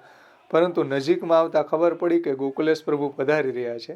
ત્યારે સૌ શર્મિંદા થઈ અને ક્ષમાયાચના કરવા લાગ્યા. આમ ચાલતા સંવંત 1677 માગસર સુદ છઠ હમણાં જ આવી ને, સાતમનાથ ગોકુલનાથજીનો ઉત્સવ હતો. છઠને સોમવારે 1.5 પ્રહર દિવસ વીત્યે ગોકુલેશ પ્રભુ સોરમજીમાં પધાર્યા. સોરમજી આવતા આપ શ્રી અશ્વારૂઢ થઈને સૌથી આગળ નીકળ્યા અને આજુબાજુના સઘળા સ્થાન જોઈ વળ્યા, પરંતુ મુકામ કરવાનો યોગ્ય સ્થાન મનમાં વૈસું નહીં. આખરે સોરમજીની દક્ષિણે એક આંબાવાડિયું હતું જે અત્યંત સુંદર અને રળિયામણું સ્થાન હતું. પણ ત્યાં મોટી મોટી કરાળો હતી, ક્યાંક ભેખડો હતી. ગંગાજી સુધી પહોંચવા સીધો કોઈ માર્ગ ન હતો. સોરમજીમાં ગંગાજી છે ને, એટલે વચ્ચેનો કરાળો ખોદી અને એને ગંગાજીમાં નાખી જે સપાટ જગ્યા બનાવાય એ રીતે નિવાસ થાય એ રીતે સ્થળને અત્યંત સુંદર બની શકે એમ હતું. આપ શ્રીએ સેવકો સમક્ષ આ વિચાર રજૂ કર્યો. હજારો સેવકો પાવડા વગેરે લઈને જમીનને સંવારવા લાગી ગયા અને જોતજોતામાં ત્યાંના સુંદર સ્થળ જગ્યા તૈયાર થઈ ગઈ. આ સ્થાન ગોકુલ ઘાટ તરીકે જાણીતું બન્યું. વૈષ્ણવો એને વલ્લભ ઘાટ પણ કહે છે અત્યારે. આ સ્થાને મુકામ કર્યા પછી આપશ્રીએ રસોઈ ઘર, બેઠકજી, સૈયા મંદિર, સેવા સ્થળ વગેરે પણ તાત્કાલિક રચના કરાવી. એટલે આ તંબુમાં, કારણ કે ત્યાં કઈ ચણવાનું તો અત્યારે કે કોઈ સમય ન હતો, એટલે આવી બધી ત્યાં ઠાકોરજીને તંબુની અંદર જ એ રીતે બધું આ સ્થાને મુકામ કર્યા પછી આપશ્રીએ રસોઈ ઘર, બેઠકજી, સૈયા મંદિર, સેવા સ્થળ વગેરે પણ તાત્કાલિક રચના કરાવી અને રસોઈ વગેરે સામગ્રી સિદ્ધ કરાવી આજ્ઞા કરી. આપશ્રી સ્નાન કરવા પધાર્યા. ગંગાજીમાં સ્નાન કરી સેવા વગેરેથી નિવૃત્ત થઈને રાત્રે વિશ્રામ કર્યો. બીજા દિવસે માગસર સુદ સાતમનો ઉત્સવ હતો, જે શ્રી ગોકુલનાથજીએ તમામ વૈષ્ણવો સાથે મનાવ્યો. અહીં ભીતરિયા વગેરેની પૂરતી જોગવાઈ ન હોવાથી ઉત્સવ માટે આપશ્રીએ પરિવાર સહિત આખી રાત જાગીને સામગ્રી સિદ્ધ કરી. બધાએ રાજભોગ સરાવી કુટુંબ સહિત મહાપ્રસાદ લીધો અને વૈષ્ણવોને પણ લેવડાવ્યો. ઉત્સવમાંથી નિવૃત્ત થઈ શ્રી ગોકુલેશ પ્રભુએ ઠાકોરજી માટે સેવા મંદિર, રસોઈ ઘર, જલઘર, શયન મંદિર તથા વહુજી, બેટીજી તથા બાળકો અને સેવકો, પરિચારકો માટે ગોકુલની માફક જ સુવિધાપૂર્વક આ આવાસો એટલે મકાન આવાસ તૈયાર કરાવ્યા. તદુપરાંત અશ્વશાળા, ગૌશાળા, ભંડાર વગેરેની પણ નૂતન રચના કરાવી. વળી ગોકુળ છોડીને જે લોકો આપશ્રીની સાથે આવ્યા હતા અને પોતાના નિવાસની વ્યવસ્થા કરી શક્યા નહોતા એમને માટે પણ સર્વ વ્યવસ્થા કરાવી આપી. આમ એક સુંદર નગર જેવી રચના કરી અને ગોકુલેશ પ્રભુ સોરમજીમાં સુખપૂર્વક બિરાજ્યા. સર્વ પ્રકારની સુખ સમૃદ્ધિ સહિત ગોકુલેશ પ્રભુએ અહીં બિરાજતા જોઈને ગામના કેટલાક લોકોએ આપશ્રીને વિનંતી કરી કે કૃપાનાથ, આવા જંગલમાં સમૃદ્ધિ સાથે રહેવું જોખમ ભરેલું છે. આપશ્રીએ નિશ્ચિંત રીતે આજ્ઞા કરી કે અહીં અમારું કોઈ કાંઈ લઈ જઈ શકે એમ નથી. અહીંના મેવાસીઓ પણ હિન્દુઓ છે અને અમને કોઈ વાતનો એમાં ભય નથી. પરંતુ બનવા કાળ એવું બન્યું કે તે જ રાત્રે આપશ્રીની ગાડીનો એક બળદ ગુમ થઈ ગયો. બૂમ પડતા વેત જ પ્રહરીઓ પાછળ દોડ્યા, પણ ચોર પકડાયો નહીં. ચોર જ્યારે ઘેર ગયો ત્યારે એનો 20 વર્ષનો જુવાન જોત દીકરો મૃત્યુ પામ્યો. એટલે કોઈ ચોરે ગોકુલનાથજીનો આ બળદ ચોરીને લઈ ગયો. ઘેરે ગયો તો 20 વર્ષનો પુત્ર મૃત્યુ. આ ઘટનાથી આખા મેવાસીઓમાં સોંપો પડી ગયો. મેવાસીઓએ બળદ ચોરી લેનારને કહ્યું કે ભાઈ, ગોકુળના ગુસાઈજી ધર્મ રક્ષક છે અને સ્વયં પ્રભુરૂપ છે. તે એમનો ભારે અપરાધ કર્યો છે, એનું આ પરિણામ છે. જો સાણો થઈને આ બળદ તું પાછો નહીં આપી આવ તો અહીં પ્રલય મચી જશે અને આપણે સૌ ખેદાન મેદાન થઈ જઈશું. ત્યારે બીજા દિવસે રાત્રે કોઈ જોઈ ન જાય એ રીતે પેલો ચોર બળદને પાછો ખીલે બાંધી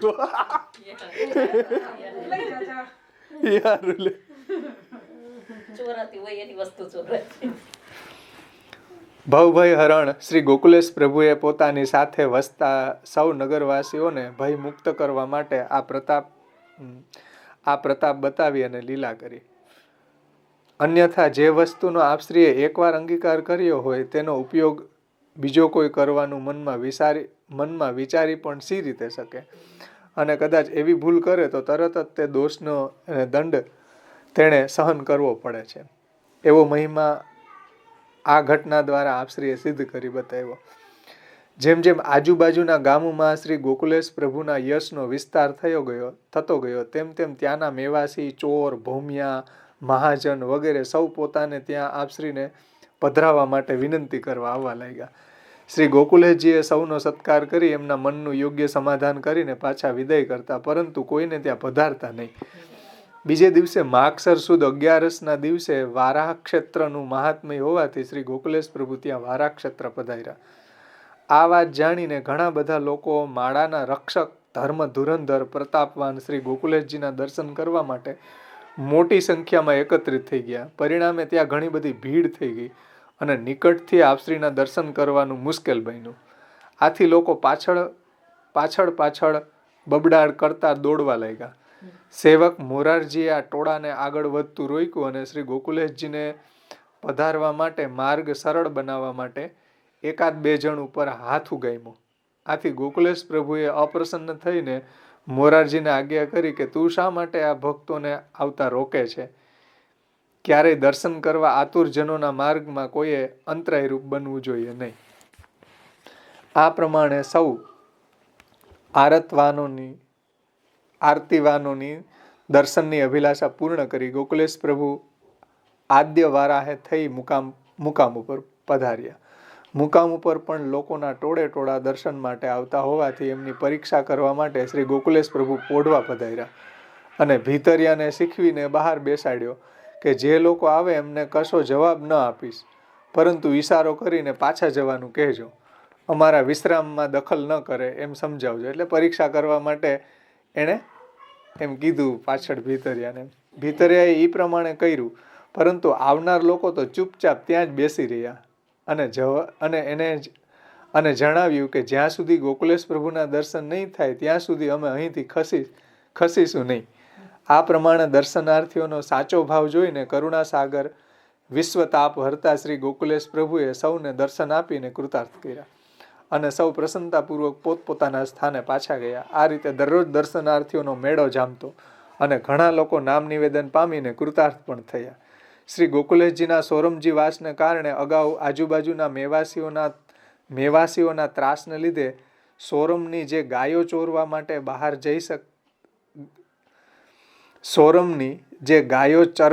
ચરવા માટે બહાર જઈ શકતી નહીં, એ પણ હવે ઠાકોરજીની ગાયોની સાથે હવે એ પણ સુખપૂર્વક ચરવા લાગી.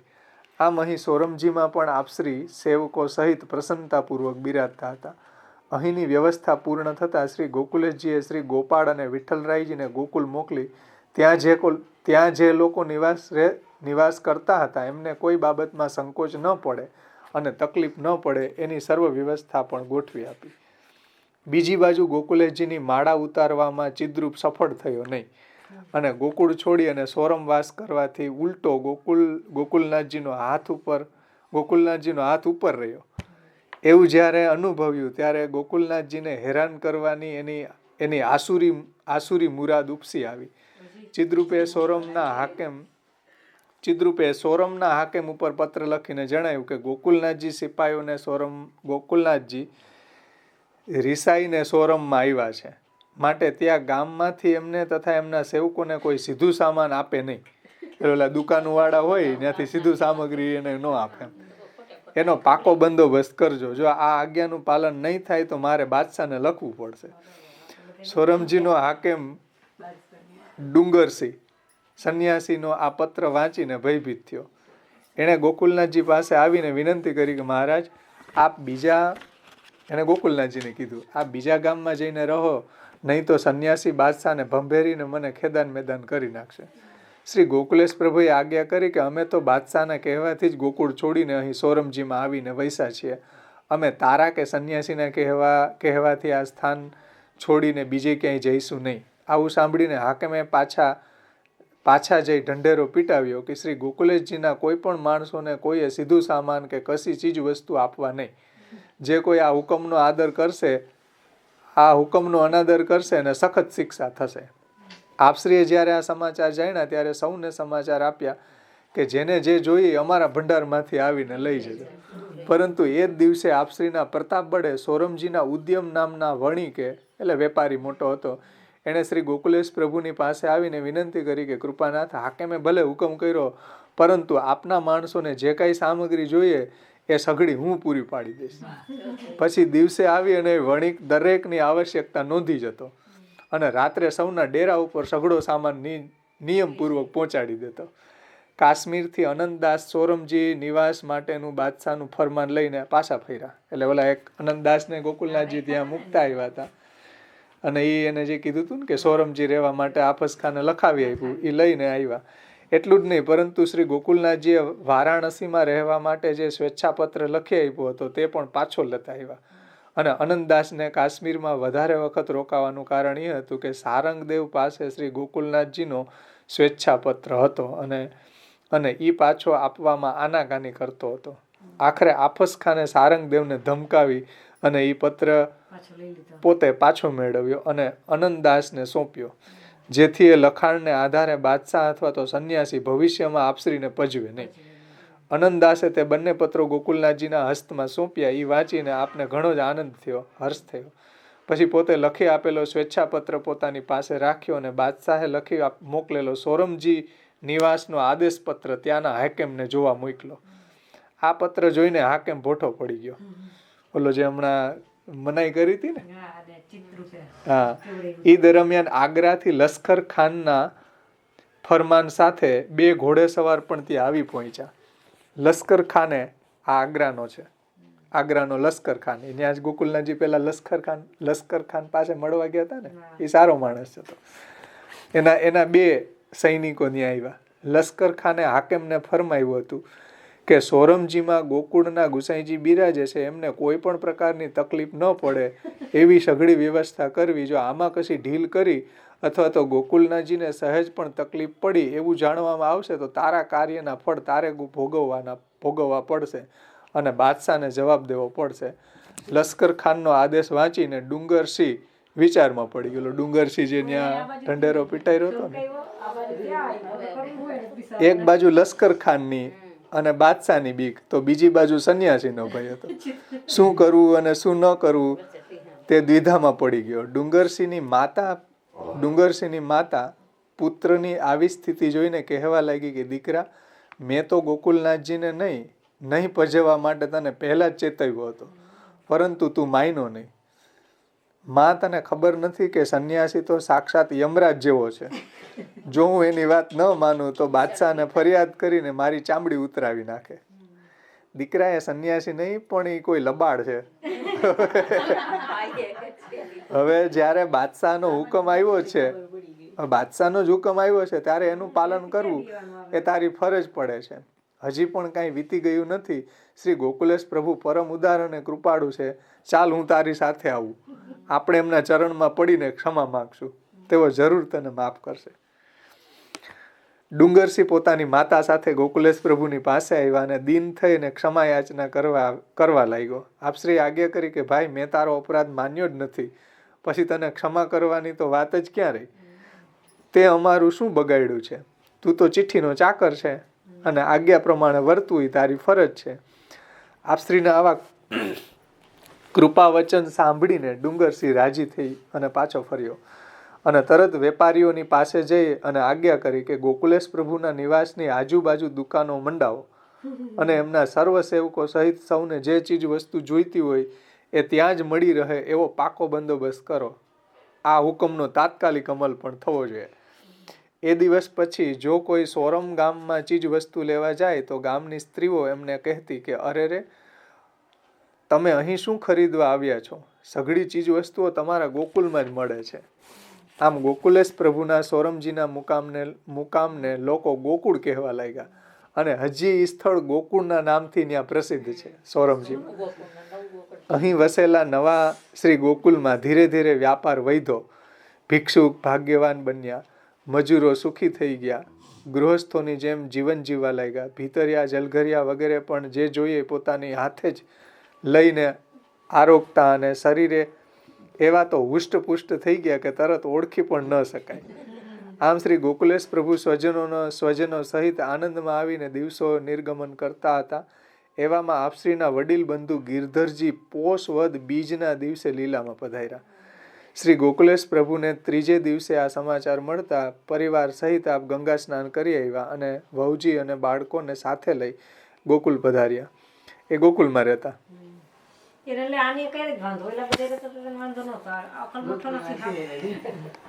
એટલે એ ગોકુલ ગિરધરજી ત્યાં રહેતા, ગોકુલમાં રહેતા.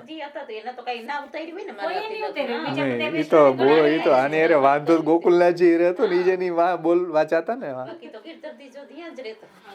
એટલે ગોકુલેશજીને ત્રીજે દિવસે આ સમાચાર મળ્યા એટલે ગંગા સ્નાન કરીને બધા ગોકુલ ગયા.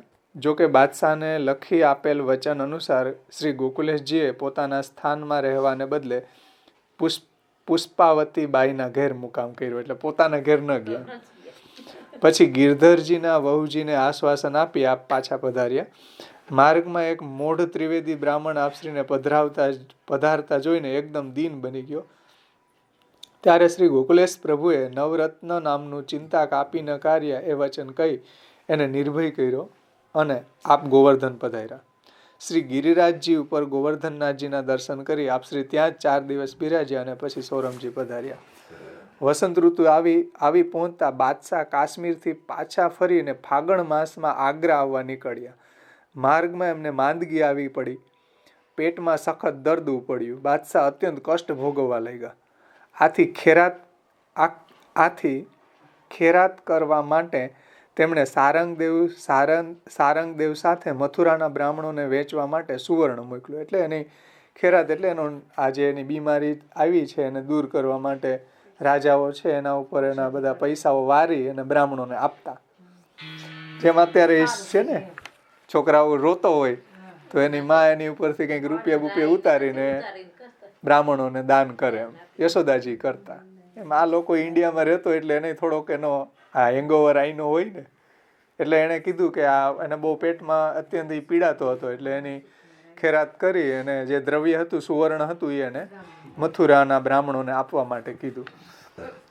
અને ચિદ્રૂપના પાપનો ઘડો હવે પૂરેપૂરો ભરાઈ ગયો હતો.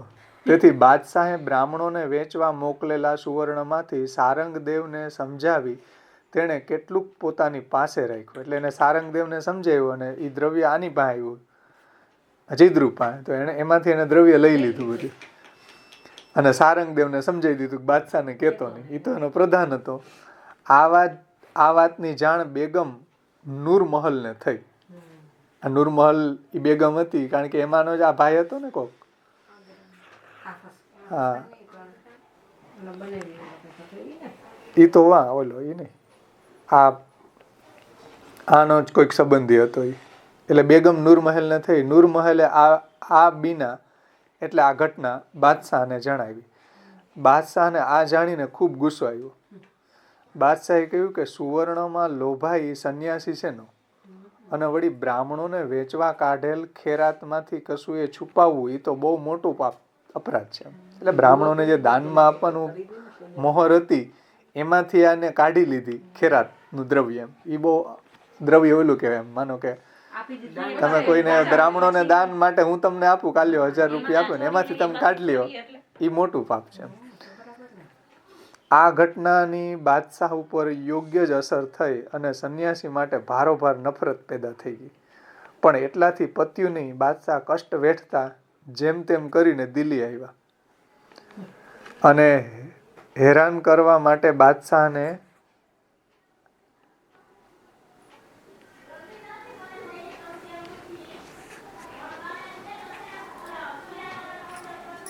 એટલે બાદશાહને કોને આવ્યાની કારણ કોઈ એની બેગમ કોણે કીધું, એની માં છે, કઈ લખેલું નથી, પણ બાદશાહને ઠપકો આપ્યો. બાદશાહ કષ્ટ વેઠતા જેમ તેમ કરીને દિલ્હી આવ્યા. હા, નિષ્કારણ, વચ્ચે શબ્દ નથી, આ બે ભેગું થઈ ગયું. નિષ્કારણ હેરાન કરવા માટે બાદશાહને ઠપકો આપતા કહ્યું કે તે એક સાચા ધર્માત્માને દુભાવ્યો છે. એટલે બેગમે જ કીધું હશે કે એક સાચા ધર્માત્માને દુભાવ્યો, તે જ હાલના તારા રોગનું કારણ છે. તે એક સત્પુરુષને ગામ છોડવાની ફરજ પાડી જૂઠા માણસનો પક્ષપાત લીધો. સત્પુરુષ તો ઈ છે કે આટલા કષ્ટ સહન કરવા છતાંય હજી તારા ઉપર કોઈપો નથી. ગોકુલનાથ જેમ અગર ઈ કોપ્યા હોત અને શાપ દઈ બેઠો હોત તો તું ક્ષણવારમાં તું હતો ન હતો થઈ જાત. પરંતુ સાચા પુરુષો કદી આવો શાપ આપતા નથી. ઈ તારું અહોભાગ્ય છે. કાશ્મીરમાં શ્રી ગોકુલેશજી સાથે થયેલી મુલાકાત અને વાતચીત ઉપરથી આપના ઐશ્વર્ય વિશે બાદશાહને પ્રતીતિ થઈ જ હતી. એમાં વળી ઓલિયાની વાત સાંભળી એટલે એનો ઓલિયાએ આ બધું કીધું. જે મસ્જિદની અંદર નમાજ પડતો હોય ને એને કીધું આને, જહાંગીરને, કે ઈ ઓલી ખૈરાત કરતો હશે એટલે કીધું કે આ તારા પાપના ફળ ભોગવ્યું હતું. ઈ જ કહી શકે ને, બેગમ તો બિચારી ક્યાંથી કહી શકે. ઓલિયાએ કીધું. ઓલિયા પીર જે નમાજ વાંચતા હોય ને મસ્જિદની અંદર હોય ને, એને કીધું ગોકુલનાથજીને. એટલે એને કીધું આ બાદશાહને કે આ તારા પાપના ફળ ભોગવ્યું છે તું. ઈ કે પરંતુ સાચા પુરુષને કદી આવો શાપ આપતા નથી. ઈ તારું અહોભાગ્ય છે, આવું ઓલિયાએ કહ્યું. કાશ્મીરમાં શ્રી ગોકુલેશજી સાથે થયેલી મુલાકાત અને વાતચીત ઉપરથી આપના ઐશ્વર્ય વિશે બાદશાહને પ્રતીતિ થઈ જ હતી. એમાં વળી ઓલિયાની વાત સાંભળી. તેમની આંખ આગળના પડળ ચીરાઈ ગયા. તેણે દીન ભાવે ઓલિયાને કહ્યું, આ બાદશાહે, કે આપની વાત સાચી છે. શ્રી ગોકુલેશજી પોતાના ધર્મને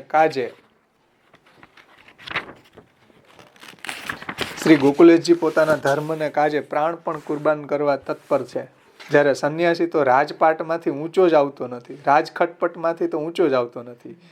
ઈર્ષા અને અભિમાનથી અંધ બની ગયો છે. એટલું જ નહીં, ખેરાતનું સુવર્ણ ચોરનાર એ લોભી ખરેખર ધુતારો છે. બાદશાહને અત્યારે ગોકુલનાથજીને કષ્ટમાં મૂકવા બદલ ભારે પશ્ચાતાપ થવા લાગ્યો.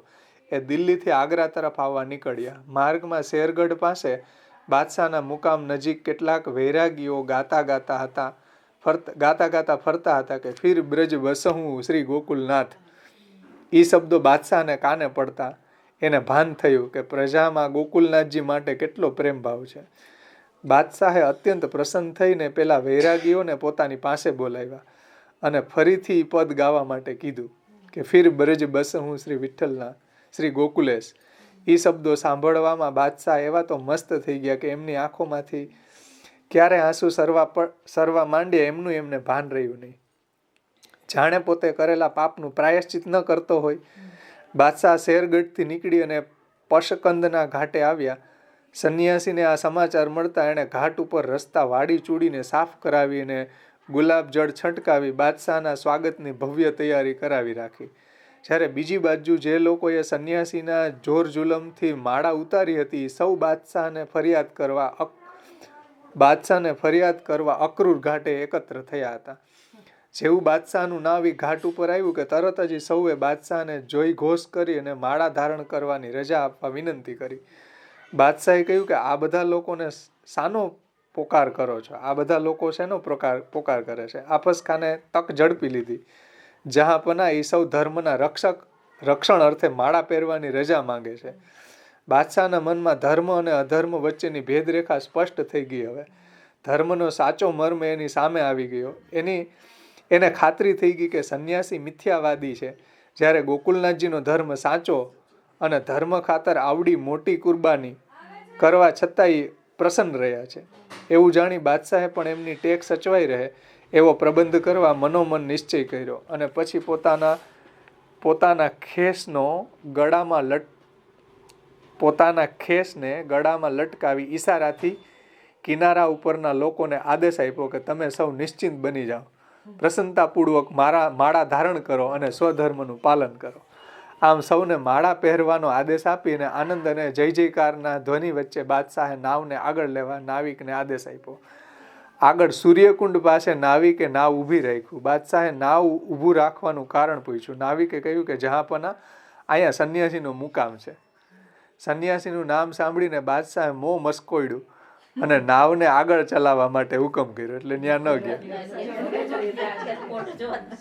નાવ આગળ સરતા ચિદ્રૂપનો ચહેરો ઉતરી ગયો, જાણે કોયલાની પૂતળી ઉપર ગળીનો લેપ ન કર્યો હોય એવી એની આકૃતિ થઈ ગઈ. બાદશાહની આ ઉપેક્ષાને કારણે એ એવો તો ભયભીત બન્યો કે જાણે સાક્ષાત યમરાજાના દૂતો આવીને સામે ન ઊભા હોય. પોતાની મેળે મહંત બની બેઠેલો બાબાજીની આ ફજેતી જોઈ અને કિનારા ઉપર ઉભેલા કેટલાક માથુર ચોબાઓએ મજાકનું સાધન મળી ગયું. એક તો હોળીના દિવસો હતા અને એમાંય ભલભલા પાણી ઉતારે એવો અલમસ્ત માથુર ચોબા હતા. ભલભલાનું પાણી ઉતારે એવા મથુરિયા ચોબા એવા છે બધા. એમણે પોતાનામાંથી કોઈક એક જણને વેશધારી ચિદ્રૂપ બનાવ્યો અને એના હાથમાં દંડ અને કમંડળ આપ્યા. પછી એને ગધેડા ઉપર બેસાડી અને પાછળ માથુર લોકોનું મોટું ટોળું તાલીઓ પાડતું ચાલવા માંડ્યું. તેઓ મોટેથી બોલવા લાગ્યા, દેખો રે ભાઈ બાબાજી ચિદ્રૂપ દેખો, જાય છે શ્રી ગોકુલનાથને જીતવા ધરી રૂપ. ચાલો ચાલો પેંડો આપો, આઘા ખસો માર્ગ આપો. આમ કહીને સૌ ચિદ્રૂપની હાંસી ઉડાડવા માંડ્યા. આનાથી ચિદ્રૂપ તો એટલો શરમાઈ ગયો કે મોઢું ચંતાડીને વારાણસી તરફ નાસી છૂટ્યો. આ વાત જાણી એક વૈષ્ણવ શ્રી ગોકુલેશ પ્રભુને વિનંતી કરી, કૃપાનાથ, મુઓ ચિદ્રૂપ હજી મરતો નથી. તો આપશ્રીએ તરત જ એને વરજતા આજ્ઞા કરી, ખીજાતા કે અરે વૈષ્ણવ થઈને એવું કેમ બોલો છો? તે જ્યાં જીવે ત્યાં ભલે જીવે. જેની પોતાના પરાક્રમોની કહાણી તો સુને, સાંભળે એના પરાક્રમોની બધી. જ્યાં જીવશે ને હવે શાંતિથી નહીં જીવી શકે. સંસારમાં અપમાન તો મૃત્યુ સમાન જ હોય એમ. મહા કષ્ટદાયક ગણાયું છે એમ અપમાનને. એ રૌરવ નરકમાં શેકાતો રહેશે એમ. એવી પીડા તો ભોગવી જ રહ્યો છે. પછી તમે આવું માઠું શા માટે બોલો છો એમ? મરવાનું ના, હજી એની પીડા તો ભોગવે છે એમ. શ્રી ગોકુલનાથજીની આ કેવી તો કરુણા અને અતિ ઉદારતા કે જેણે પોતાને આટલા કષ્ટ આપ્યા એને માટે પણ આવો ક્ષમાભાવ બતાવી અને સ્વસિદ્ધાંતનું ઉત્તમ ઉદાહરણ પૂરું પાડ્યું. પોતાની કપટ ઝાડ ખુલ્લી થઈ જતા ચિદ્રૂપ કાયમ માટે વારાણસી ચાલ્યો ગયો. પરંતુ તેણે જે લોકોને બાદશાહનું દ્રવ્ય આપ્યું હતું તેમની પાસેથી હાકેમોએ એ સઘળું પાછું છીનવી લીધું એટલે બાદશાહનું દ્રવ્ય જે ઓલાવને આપ્યું હતું બીજાને અને ફોડવા અને આડે ચિદ્રુપીએ, એ બાદશાહનું દ્રવ્ય આપ્યું હતું, એ ઓલા બધા હાકેમોએ પાછું લઈ લીધું. દરમિયાન બાદશાહનું નાવ મથુરા છોડીને ગોકુલ પાસે આવ્યું. એમણે પૂછ્યું કે આ કયું ગામ આવ્યું છે? જહાંપનાહ ગોકુલ છે, બલભદ્રે જવાબ આપ્યો. આ ભર્યું ભર્યું ધર્મધામ આમ વેરાન જેવું કેમ દેખાય છે? શ્રી ગુસાઈજી ગોકુલનાથજી અહીંથી ચાલ્યા ગયા. એની પાછળ આ ગામ પણ લગભગ ખાલી થઈ ગયું છે. બાદશાહે પૂછ્યું કે ગોકુલનાથજી અત્યારે હાલ ક્યાં છે? એમણે સૌ સોરમજીમાં મુકામ કર્યો છે. તમે તાત્કાલિક સમાચાર મોકલો અને એટલે બાદશાહે કહ્યું કે તમે તાત્કાલિક સમાચાર મોકલો અને ગોકુલનાથજીને બોલાવી લાવો, મારે એમના દર્શન કરવા છે. આટલામાં તો નાવ છેક ગોકુલ પાસે આવ્યું. ત્યાંના કોટ અને બુરજ જોઈને બાદશાહે પૂછ્યું કે આ શું છે? બલભદ્રે કહ્યું કે યમુનાજીના મંદિરના રક્ષણ માટે ગોકુલનાથજીએ આ કોટ વગેરે બનાવડાવ્યા, એટલે પગથિયા. એમાં કેટલું ખર્ચ થયું હશે? જહાંપનાહ 10,000 તો ખરા જ. આ દ્રવ્ય રાજકોષમાંથી ગોકુલનાથજીને આપો. બાદશાહે કહ્યું કે આલે જે પગથિયા બનાવ્યા યમુનાજીના એના માટે ખર્ચો એ બાદશાહે કે આપણે ઓમાંથી આપો એમ, રાજકોષમાંથી, ખજાનામાંથી. બાદશાહનું નાવ આગ્રા તરફ આગળ વધ્યું. થોડાક સમય પછી શ્રી ગોકુલેશ પ્રભુના ભાણેજ મધુસૂદનજી કોઈ કારણસર આફસખાનને મળ્યા. આફસખાને એમને ગોકુલનાથજીના કુશળ સમાચાર પૂછ્યા અને બાદશાહ અત્યંત ખુશ છે તમારાથી એવા સમાચાર આપીને ગોકુલેશજી ઉપર અત્રે પધારવા માટે વિવેકપૂર્વક પત્ર લખી આપ્યો કે ભાઈ તમે અહીંયા પધારો એમ. પરંતુ એ પત્ર લઈને મધુસૂદન પાછા આવે એ પહેલા તો ગૌધુને આ સમાચાર બધા મળતા આગ્રાથી વધાઈ લઈને માત્ર 10 પ્રહરમાં એ સોરમજી પહોંચી ગયા ગોકુલનાથજી પાસે. બાદશાહે ગોકુળમાં પાછા વસવાની ઈચ્છા દર્શાવી છે એ જાણીને સૌને આનંદ થયો અને સૌ કોઈ શ્રી ગોકુળ જવાની તૈયારી કરવા લાગ્યા. મધુસૂદન આગ્રાથી પત્ર લઈને આવે ત્યાર પછી શું કરવું એ બાબતનો નિર્ણય કરવાનું વિચારી શ્રી ગોકુલેશ પ્રભુએ સૌને શાંત રહેવા આજ્ઞા કરી અને પછી પત્ર મળતા આપ આગ્રા પધાર્યા અને મળવા. આગ્રા પધારી શ્રી ગોકુલેશ પ્રભુ સૌ પ્રથમ આફસખાનને મળ્યા. આફસખાને આપશ્રીનો આદર સત્કાર કરી અને બાગમાં મુકામ કરવા વિનંતી કરી, પરંતુ આપશ્રી રાય મુકુદાસને ત્યાં પધાર્યા, એટલે વૈષ્ણવ હશે ત્યાં આગ્રામાં. ત્યારબાદ બાદશાહને મળવા જવાનું ગોઠવ્યું. શ્રી ગોકુલેશ પ્રભુ જ્યારે બાદશાહના દરબારમાં પધાર્યા ત્યારે આફસખાને મર્યાદા સાથે કહ્યું કે જહાંપનાહ સોરમજીથી શ્રી ગોકુલેશજી આપને આશીર્વાદ આપવા માટે આપ અહીં પધાર્યા છે. આ જાણીને બાદશાહના મનમાં અત્યંત સંકોચ થયો અને ક્ષણભર તો એમને એવું લાગ્યું કે ગોકુલનાથજી સાથે મેં જે વ્યવહાર કર્યો છે એ ઉચિત નથી. હવે હું એમની સામે સી રીતે જઈ શકીશ. પરંતુ પોતે મોકલેલા સમાચાર મળતા વેત જ ગોકુલનાથજી પધાર્યા એવું જાણી અને બાદશાહને આનંદ થયો અને પોતાની ભૂલ સુધારવાની ખુદા તાલાએ આ તક મને આપી છે તેનો ઉચિત ઉપયોગ કરી લેવો જોઈએ એવું વિચારી અને પ્રગટ રીતે એમણે કહ્યું કે આફસખાન તમે જાતે જ સન્માનપૂર્વક ગોકુલનાથજીને અહીં પધરાવી લાવો. આપશ્રી જ્યારે બાદશાહ સામે પધાર્યા ત્યારે સિંહાસન ઉપરથી ઊભા થઈને બાદશાહ સત્કાર કરવા માટે સામો ગયા અને આનંદપૂર્વક બોલી ઉઠ્યા કે પધારો પધારો શ્રી ગુસાઈજી, સૌ ક્ષેમ કુશલ તો છે ને? બિરાજો. એ કહો કે આપને ગોકુળમાં રહેવાનું ગમે કે સોરમજીમાં?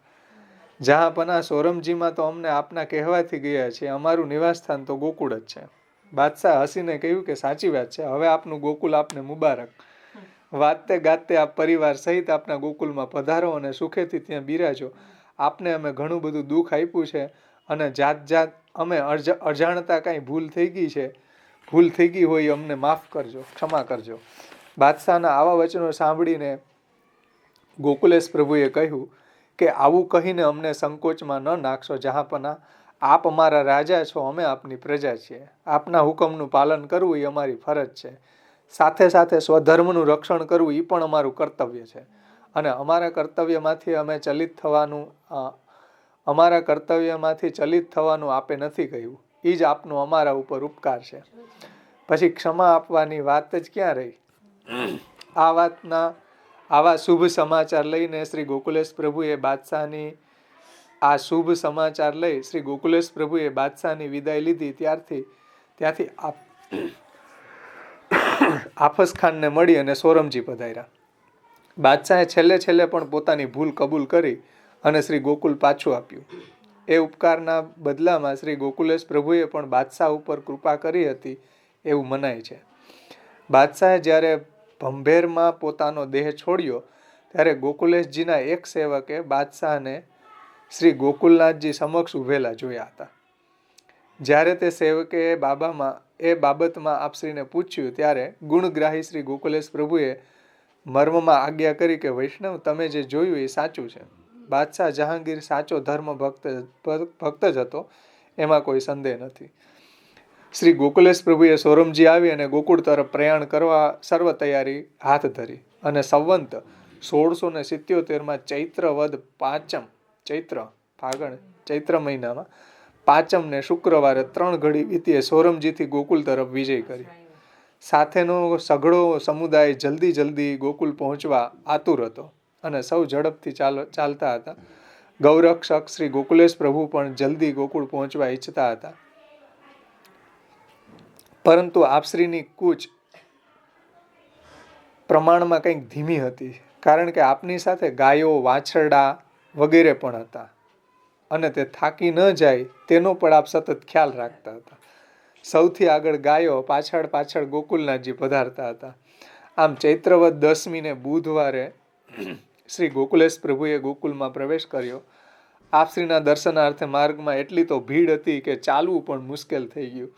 ઠેર લોકો અબીલ ગુલાલ ઉડાડતા હતા.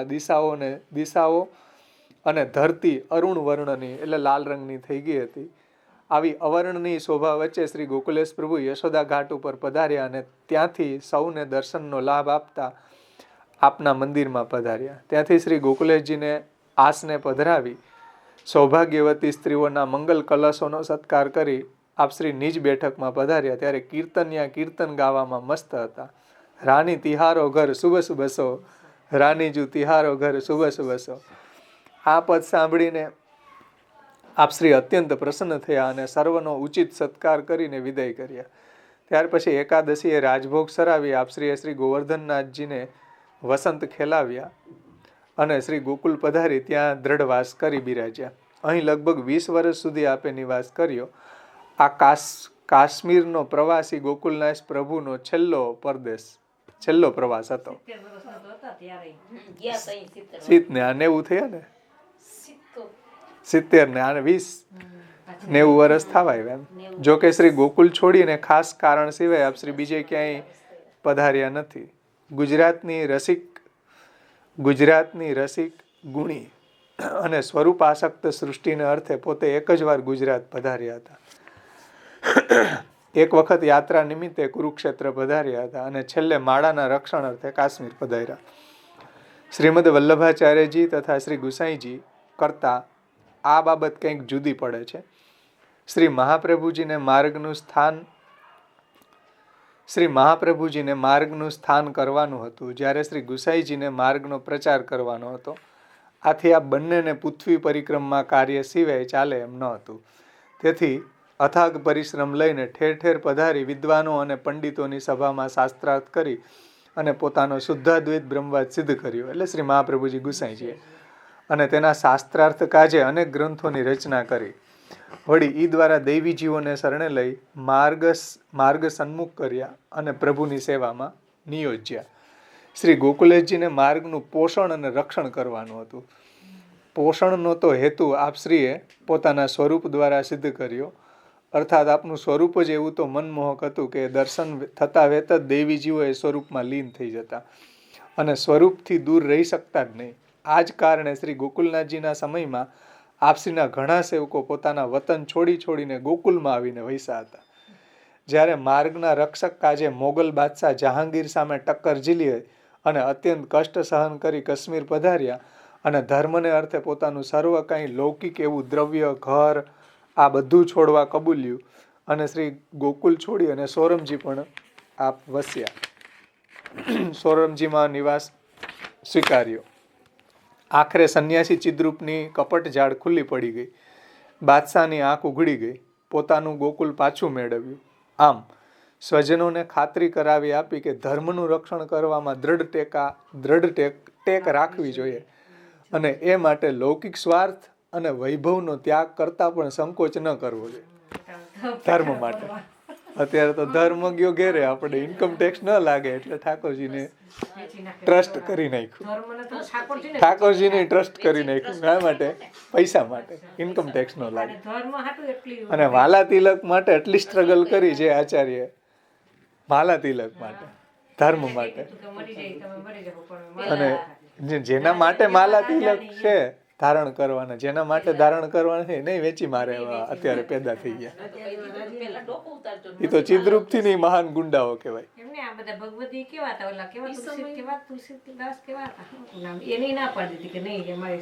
હરિદાસ આ માદા હતી ભગવદીઓની. માલા માટે એમ તો ઠાકોરજીને કદાચ જોઈ લેવાને કે તમારે ઠાકોરજીને વેચી મારવાનું એવું તો સ્વપ્ને વિચારે નહીં. એમ નહીં કઈ કરે માલાજી ના ઉતારતા હોય ઠાકોરજી વેચવાની વાત કરે તો શું કરે? અને એ તમે વિચારો કે પૈસા માટે ઇન્કમ ટેક્સ ન લાગે, ઇન્કમ ટેક્સ ન લાગે એટલે ઘણા મહારાજોએ સામેથી ટ્રસ્ટ કરાવ્યા, ઠાકોરજીને સામેથી પબ્લિક કર્યા. એટલે પછી હવે નાહી ના પાડી ગયો દર્શનાર્થીને. આટલો ડિફરન્સ છે આપણા પૂર્વાચાર્યો ને આધુનિક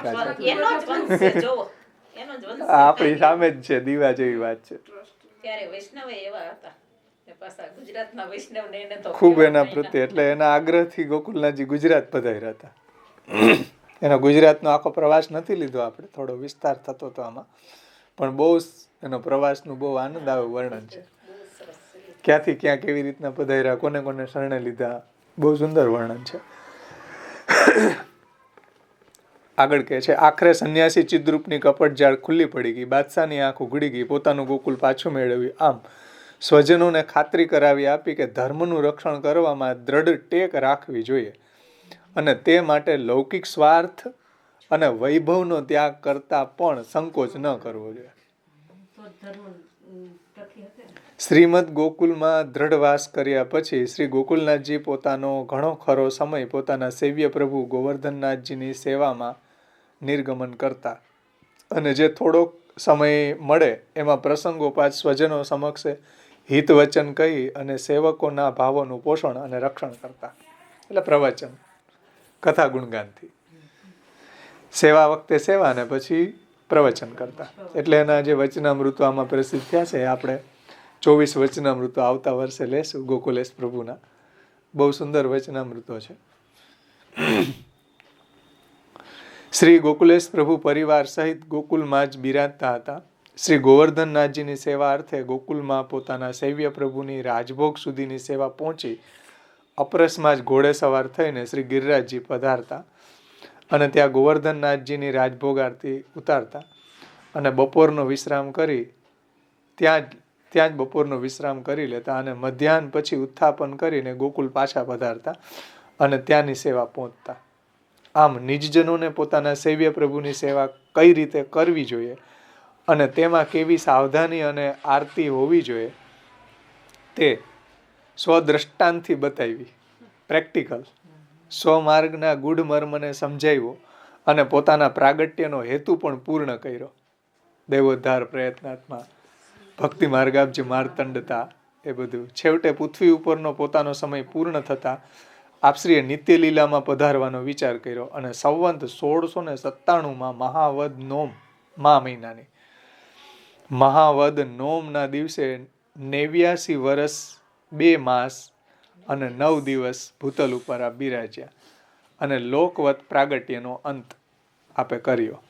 એટલે જે આપનું લોકની પ્રાકૃતાનુકૃતિ વ્યાજ મોહિતાસુર માનુસ તો આસુર વ્યામો લીલા કરી એમ. શ્રી ગોકુલેશ પ્રભુના નિત્ય લીલા પ્રવેશને કારણે આપના સ્વરૂપાસક્ત એવા ભક્તજનો પૈકી મુખ્ય ભગવદીઓ હતા. જે મુખ્ય ભગવદીઓ હતા તે આપના આ વિરહાગ્નિને સહન કરી શક્યા નહીં અને 78 ભગવદીઓએ શ્રી પ્રભુથી પોતાને છેટું ન પડે એ માટે સહજ પણ વિલંબ કર્યા વગર વિરહાગ્નિ પ્રચંડ જાળમાં આહુતિ આપી. એને દેહ છૂટી ગયા 78 વૈષ્ણવના દેહ છૂટી ગયા. ગોકુલનાથજી જ્યારે નિત્ય લીલામાં પધાર્યા તો એની પાછળ આ ભગવદીઓના દેહ છૂટી ગયા. કેવી એની સ્વરૂપ આસક્તિ હશે. 78 ભગવદીઓએ એના દેહ છૂટી ગયા. આમ 78 ભક્તજનોએ શ્રી ગોકુલનાથજીની સાથે જ પોતાના ભૌતિક દેહનો અગ્નિ સંસ્કાર કર્યો. એટલે ભૌતિક દેહનો અંત આણ્યો. અગ્નિ સંસ્કાર નહીં. 78 ભક્તોએ શ્રી ગોકુલનાથજીની સાથે જ પોતાના ભૌતિક દેહનો અંત આણ્યો. જેઓ પોતાના પ્રાણની આહુતિ આપી શક્યા નહીં તેઓએ પોતાની જિંદગીનો શેષ સમય પોતાના પ્રાણ પ્રભુ શ્રી ગોકુલેશના ગુણગાન ગાવામાં જ ગુજાર્યો. અને જેમાંના ગોપાલદાસભાઈ જેવા ભાગ્યવાનોએ તો ભવિષ્યની પુષ્ટિ સૃષ્ટિને શ્રી પ્રભુના સ્વરૂપનું યથાર્થ ભાન કરાવવા માટે તથા પુષ્ટિ માર્ગના ઊંડા રહસ્યો સમજાવવા અથવા તો શ્રમ લઈને અનેક ગ્રંથોની રચના કરી અને પોતાના જીવન હેતુ સફળ કર્યો. આ ગોપાલદાસભાઈએ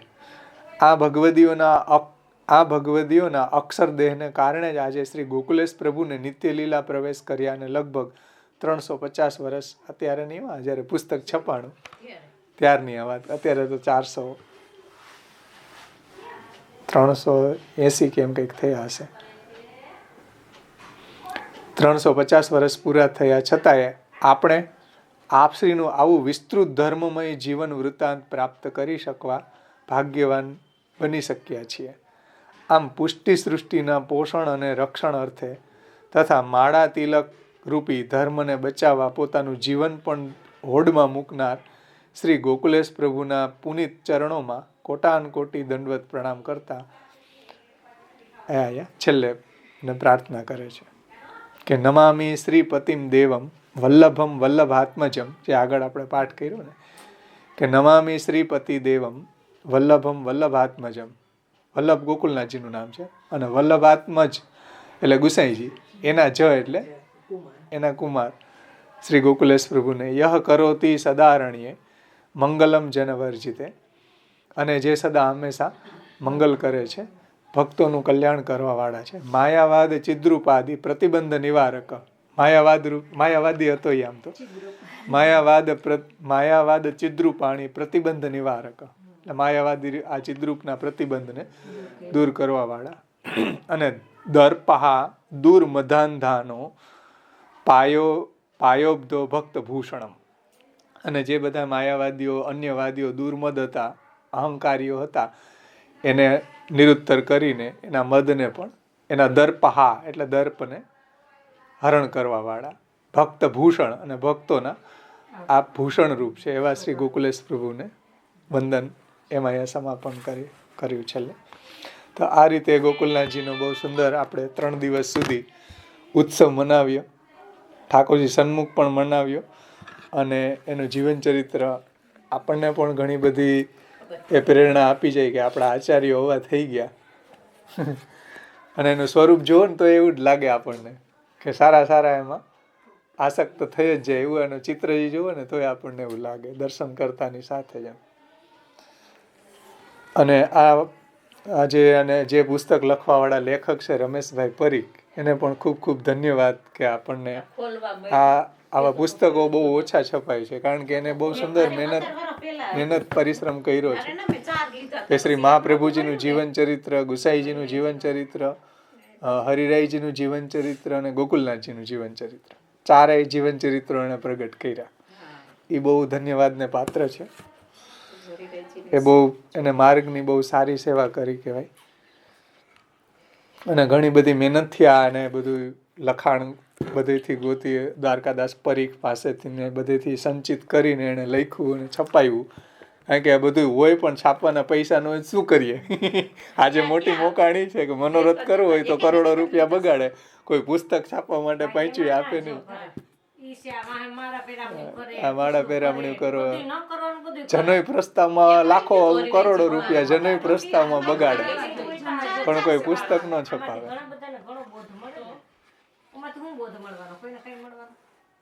અને ગોકુલનાથજીના પણ ગ્રંથો ઘણા છે. આજે હું ઘરમાં એક ગોકુલનાથજીનું પુસ્તક છપાણું હતું, ગોકુલેશ વાકસુધા. એમાં ગોકુલનાથજીના ઘણા બધા ગ્રંથો છે. બ્રહ્મ સંબંધ ઉપર એણે લેખ એક પ્રગટ કર્યો છે, ગોકુલનાથજીનો છે. એ સિવાય ગોકુલનાથજીની ભક્તિવર્ધની, પુષ્ટિ પ્રવાહ, મર્યાદા ભેદ, અંતઃકરણ પ્રબોધ, સંન્યાસ નિર્ણય, આ બધા ઘણા બધા ગ્રંથો ઉપર આપની ટીકા છે. એ સિવાય આપનું 84 બેઠક ચરિત્ર, એક એક બેઠકમાં મહાપ્રભુજીનું શું શું ચરિત્ર છે એ પણ ગોકુલનાથજીએ પ્રગટ કર્યું કે ભાઈ આચાર્યજી આ બેઠકમાં કયું ચરિત્ર બન્યું હતું એમ, મહાપ્રભુજીની 84 બેઠકોમાં. પછી નિજ વાર્તા, ઘરુ વાર્તા, એટલે મહાપ્રભુજીના ઘરની અંદર બનેલા પ્રસંગો, જેમ 84 252 ભગવદીઓના પ્રસંગો છે એવી જ રીતના નિજ વાર્તા, ઘરુ વાર્તાનું પુસ્તક છે. ભાઈ સર્વોત્તમ સ્તોત્ર ઉપર આપની ટીકા છે. પછી આ 24 વચનામૃતો ગોકુલનાથજીના છે. આ પુસ્તકમાં એડ્રેસ અહીં લખ્યું છે, આ દેસાઈ બુક સ્ટોરમાં મળતું હોય તો ખબર કાઢવી, કારણ કે આવતા વર્ષે આ કામ આવશે. આમાં એને લખ્યું દેસાઈનું, સર્કલ ચોકનું એડ્રેસ આમાં છે. પછી આવા 24 વચનામૃતો છે. ભાઈ 84 252 ભગવદીઓની વાર્તા આપે જ પ્રગટ કરી કે જે આજે કોઈ વૈષ્ણવ અંગૂઠા છાપ હોય તોય પુષ્ટિ માર્ગનું એ સમજી શકે. 84 200 કોઈ ગ્રંથ કદાચ એના ઘરમાં ન હોય, પણ 84 252 તો એના ઘરમાં હોય જ, ને શિક્ષાપત્ર હોય. આટલો મહત ફાળો ગોકુલનાથજીનો છે સંપ્રદાયમાં કે 84 252, અને વૈષ્ણવો પ્રત્યે એને ખૂબ પ્રેમ હતો, જે આપણે ભૂમિકામાં જોઈ ગયા કે વૈષ્ણવો જે છે એને ઉપરનો અડી ગયો તો એ કે વૈષ્ણવને અડવાથી ન છોવાય, સેવામાં પધાર્યા. એને ઘણો બધો એને પ્રેમ હતો, વૈષ્ણવમાં ખૂબ પ્રેમ હતો. 84 252 ભગવદીઓના પ્રસંગો વાંચીને જે સૂતા એમ, એના ઉપરનું એક ગોકુલનાથજીનું ધોળ છે સંસ્કૃતમાં ધોળ નહીં, સોરી, શ્લોકો છે આખા 84 વૈષ્ણવની આખી નામાવલી, એ ગોકુલનાથજીએ પ્રગટ કરી. અને ગોકુલેશ વાકસુધાની અંદર ઘણી બધી ટીકાઓ, એક ગ્રંથ પ્રગટ થયો છે ગોકુલેશ વાકસુધા. ત્યાર પછી 16 ગ્રંથ ઉપર ટીકાઓ છે. ત્યાર પછી એનો સ્વભાવ બહુ રમૂજી હતો, આમ વૈષ્ણવો સાથે એવો બિહેવ કરતા, એટલે હાસ્યામૃતો પ્રગટ થયા. હાસ્યામૃતો એટલે એવા પ્રસંગો કે એમાં હાસ્ય હોય ને સિદ્ધાંત સમજાવે, એ બે હોય એની અંદર, જ્ઞાન સાથે ગમ્મત જેને કહેવાય. તો એવા હાસ્યામૃતો પ્રગટ થયા છે ગોકુલનાથજીનો. પછી સેવા ભાવના, જેમ સહસ્ત્રી ભાવના હરિરાયજીના ગ્રંથો છે એમ ગોકુલનાથજીના સેવા ભાવના એ ગ્રંથ છે, રહસ્ય ભાવના ગ્રંથ છે. એવી રીતના ઘણા બધા ગ્રંથો ગોકુલનાથજીના છે. મને એની લિસ્ટ હજી પ્રાપ્ત નથી, પણ આટલા મને યાદ આવ્યા એટલે મેં યાદી કરી લીધા આમાં. અને આપને 3 બેટીજી અને 3 લાલન હતા, એને પણ આગળ ભક્તિ માર્ગનો પ્રચાર કર્યો. અને આપની 13 બેઠકો છે ભૂતલ ઉપર. 8 એમાં વ્રજમાં છે, 1 ગઢામાં છે, અસારવામાં 1 છે, 1 કાશ્મીરમાં છે, અને સોરમજી અને અડેલમાં. એ રીતે કંઈક 13 બેઠક છે આપને, 13 છે. આ રીતે આપણે ગોકુલનાથજીની કૃપાથી એનું જીવન ચરિત્રનું અવગાહન કરી શક્યા. અને આના કીર્તનો પણ બહુ સુંદર છે. તમે જુઓ ગોકુલનાથજીના કેટલા બધા કીર્તનો છે.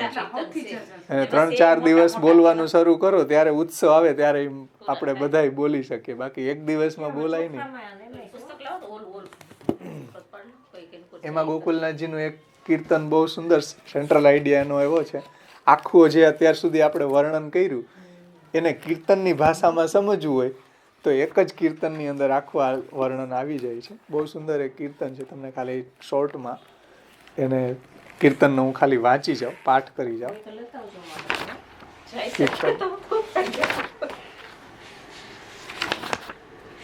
આખો આપણે જે અત્યાર સુધી વાંચ્યું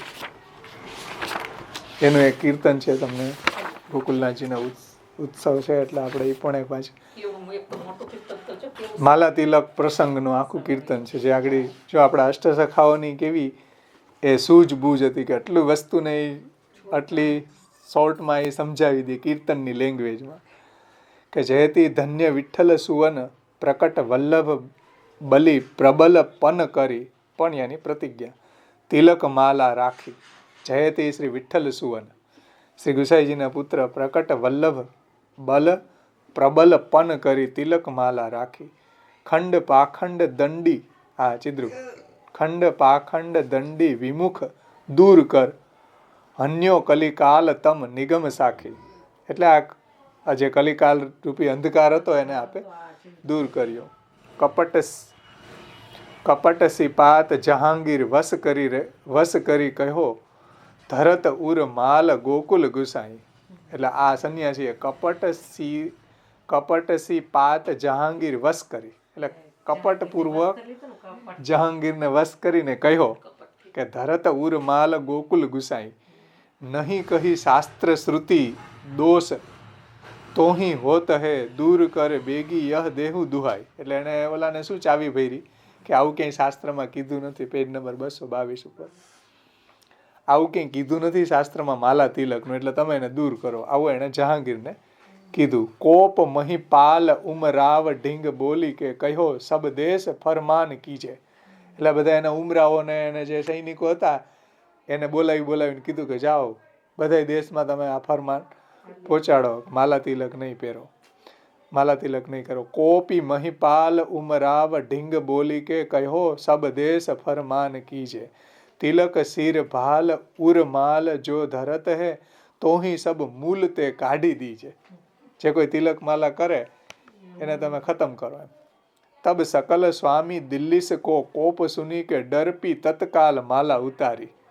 ત્યારે બધા સ્વામીઓ આ બધા ધર્મ વૃંદાવનમાં રહેતા હતા ને, રામાનુજ માધવ બધા નિંબા બધા વૈષ્ણવ સંપ્રદાયના બધા હતા, ચૈતન્ય વાળા ગોડીય સંપ્રદાય, એ બધાએ માલા ઉતારી નાખી.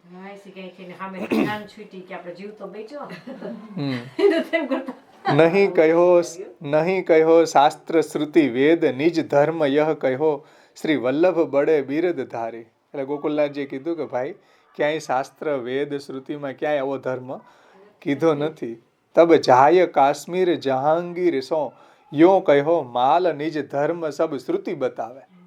જહાંગીરને કીધું કે ભાઈ આ બધી શ્રુતિ વેદ બતાવે છે અને એ શાસ્ત્રોક્ત છે. તજે નહીં તાહી હમ શીશ ઘટ પ્રાણ લો. ગોકુલનાથજી કે એવી તજે નહીં તાહી માલા તિલક અમે નહીં છોડીએ. હમ શીશ ઘટ પ્રાણ લો છાંડ યહ દેશ કહું ઓર જાઓ. તો પછી ઓલા એ કીધું કે તો આ દેશ છોડીને બીજે વયા જાઓ ભાઈ. જહાંગીરે કીધું. તબ કહ્યો સાહ તુમ મુલક મેરે વસો તજો નિજ ગામ કે માલ કંઠી. એટલે તબ કહ્યો શાહ એટલે આ જહાંગીર, શાહ એટલે રાજા. તુમ મુલક મેરે વસો, મુલક મેરે તજો નિજ ગામ, આ ગોકુલ, તજો નિજ ગામ કે માલ કંઠી. જો માલા કંઠી પહેરવી હોય તો તમે મારા ગામમાં ન રહ્યો, મારા મુલકમાં ન રહ્યો. વસે સોરમ જાય, ત્યારે પછી ગોકુલનાથજી વસે સોરમ જાય સબ વાસ ગોકુલ તજ્યો તિલક અરુ માલકો સુદૃઢ ગ્રંથિ. સલીલ કાલિંદી યમુનાજીના તટ ઉપર સોરમજી છે ને, સલીલ કાલિંદી તટ ગાવ ગોકુલ નિકટ નાવ ચઢી શાહ એક દિવસ આવ્યો. હમણાં વાંચવામાં આવ્યું ને કે શાહ આવડો જહાંગીર એક વખત ત્યાંથી રસ્તેથી નીકળો. સલીલ કાલિંદી તટ, સલીલ કાલિંદીના જલ ઉપર નાવ ગોકુલ નિકટ નાવ ચઢી શાહ એક દિવસ આયો કહ્યો વેરાન સબ મહલ ક્યું દેખિયત તબ આફસ ખાન સબ કહી સુનાયો. આફસ ખાન નું એ વર્ણન છે, બહુ સારો માણસ હતો, કીર્તનમાં એનું વર્ણન આવ્યું.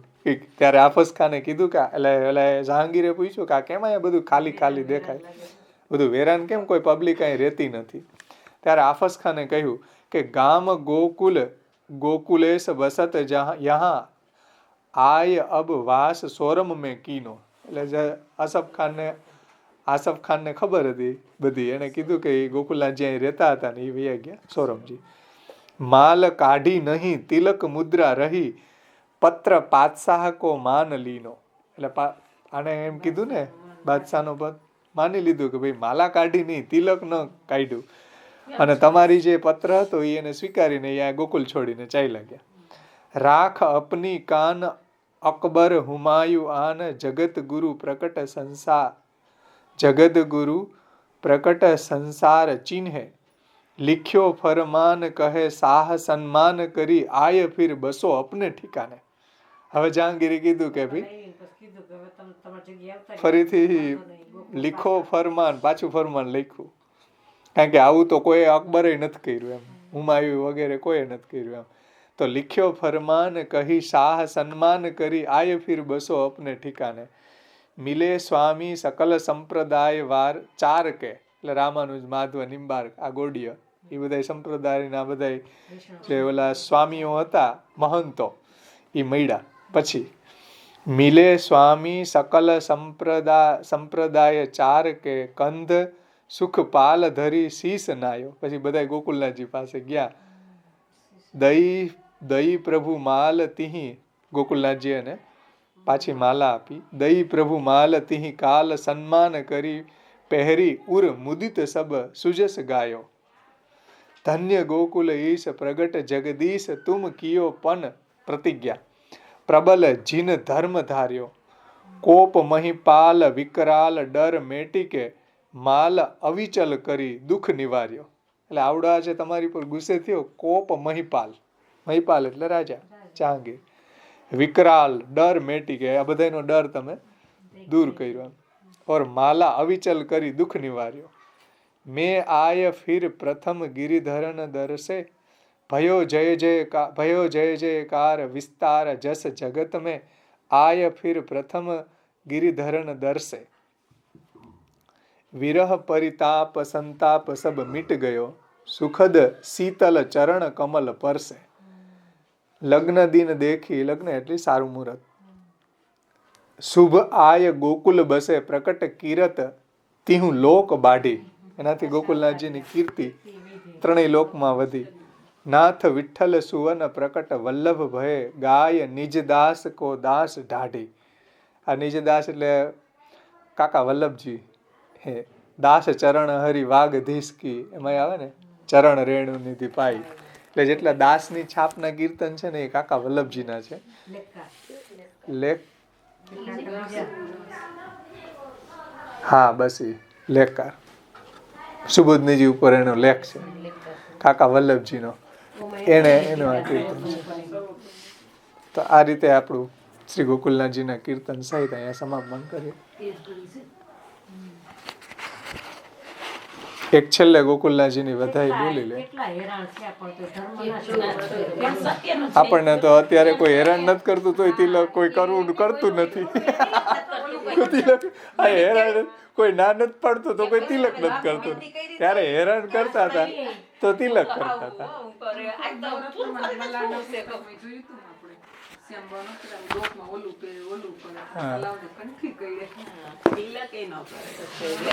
બોલો, ત્યારે એને ના પાડતા હતા તો ધરાર કરતા હતા, ને અત્યારે કોઈ ના નથી પાડતું તો કરવું નથી.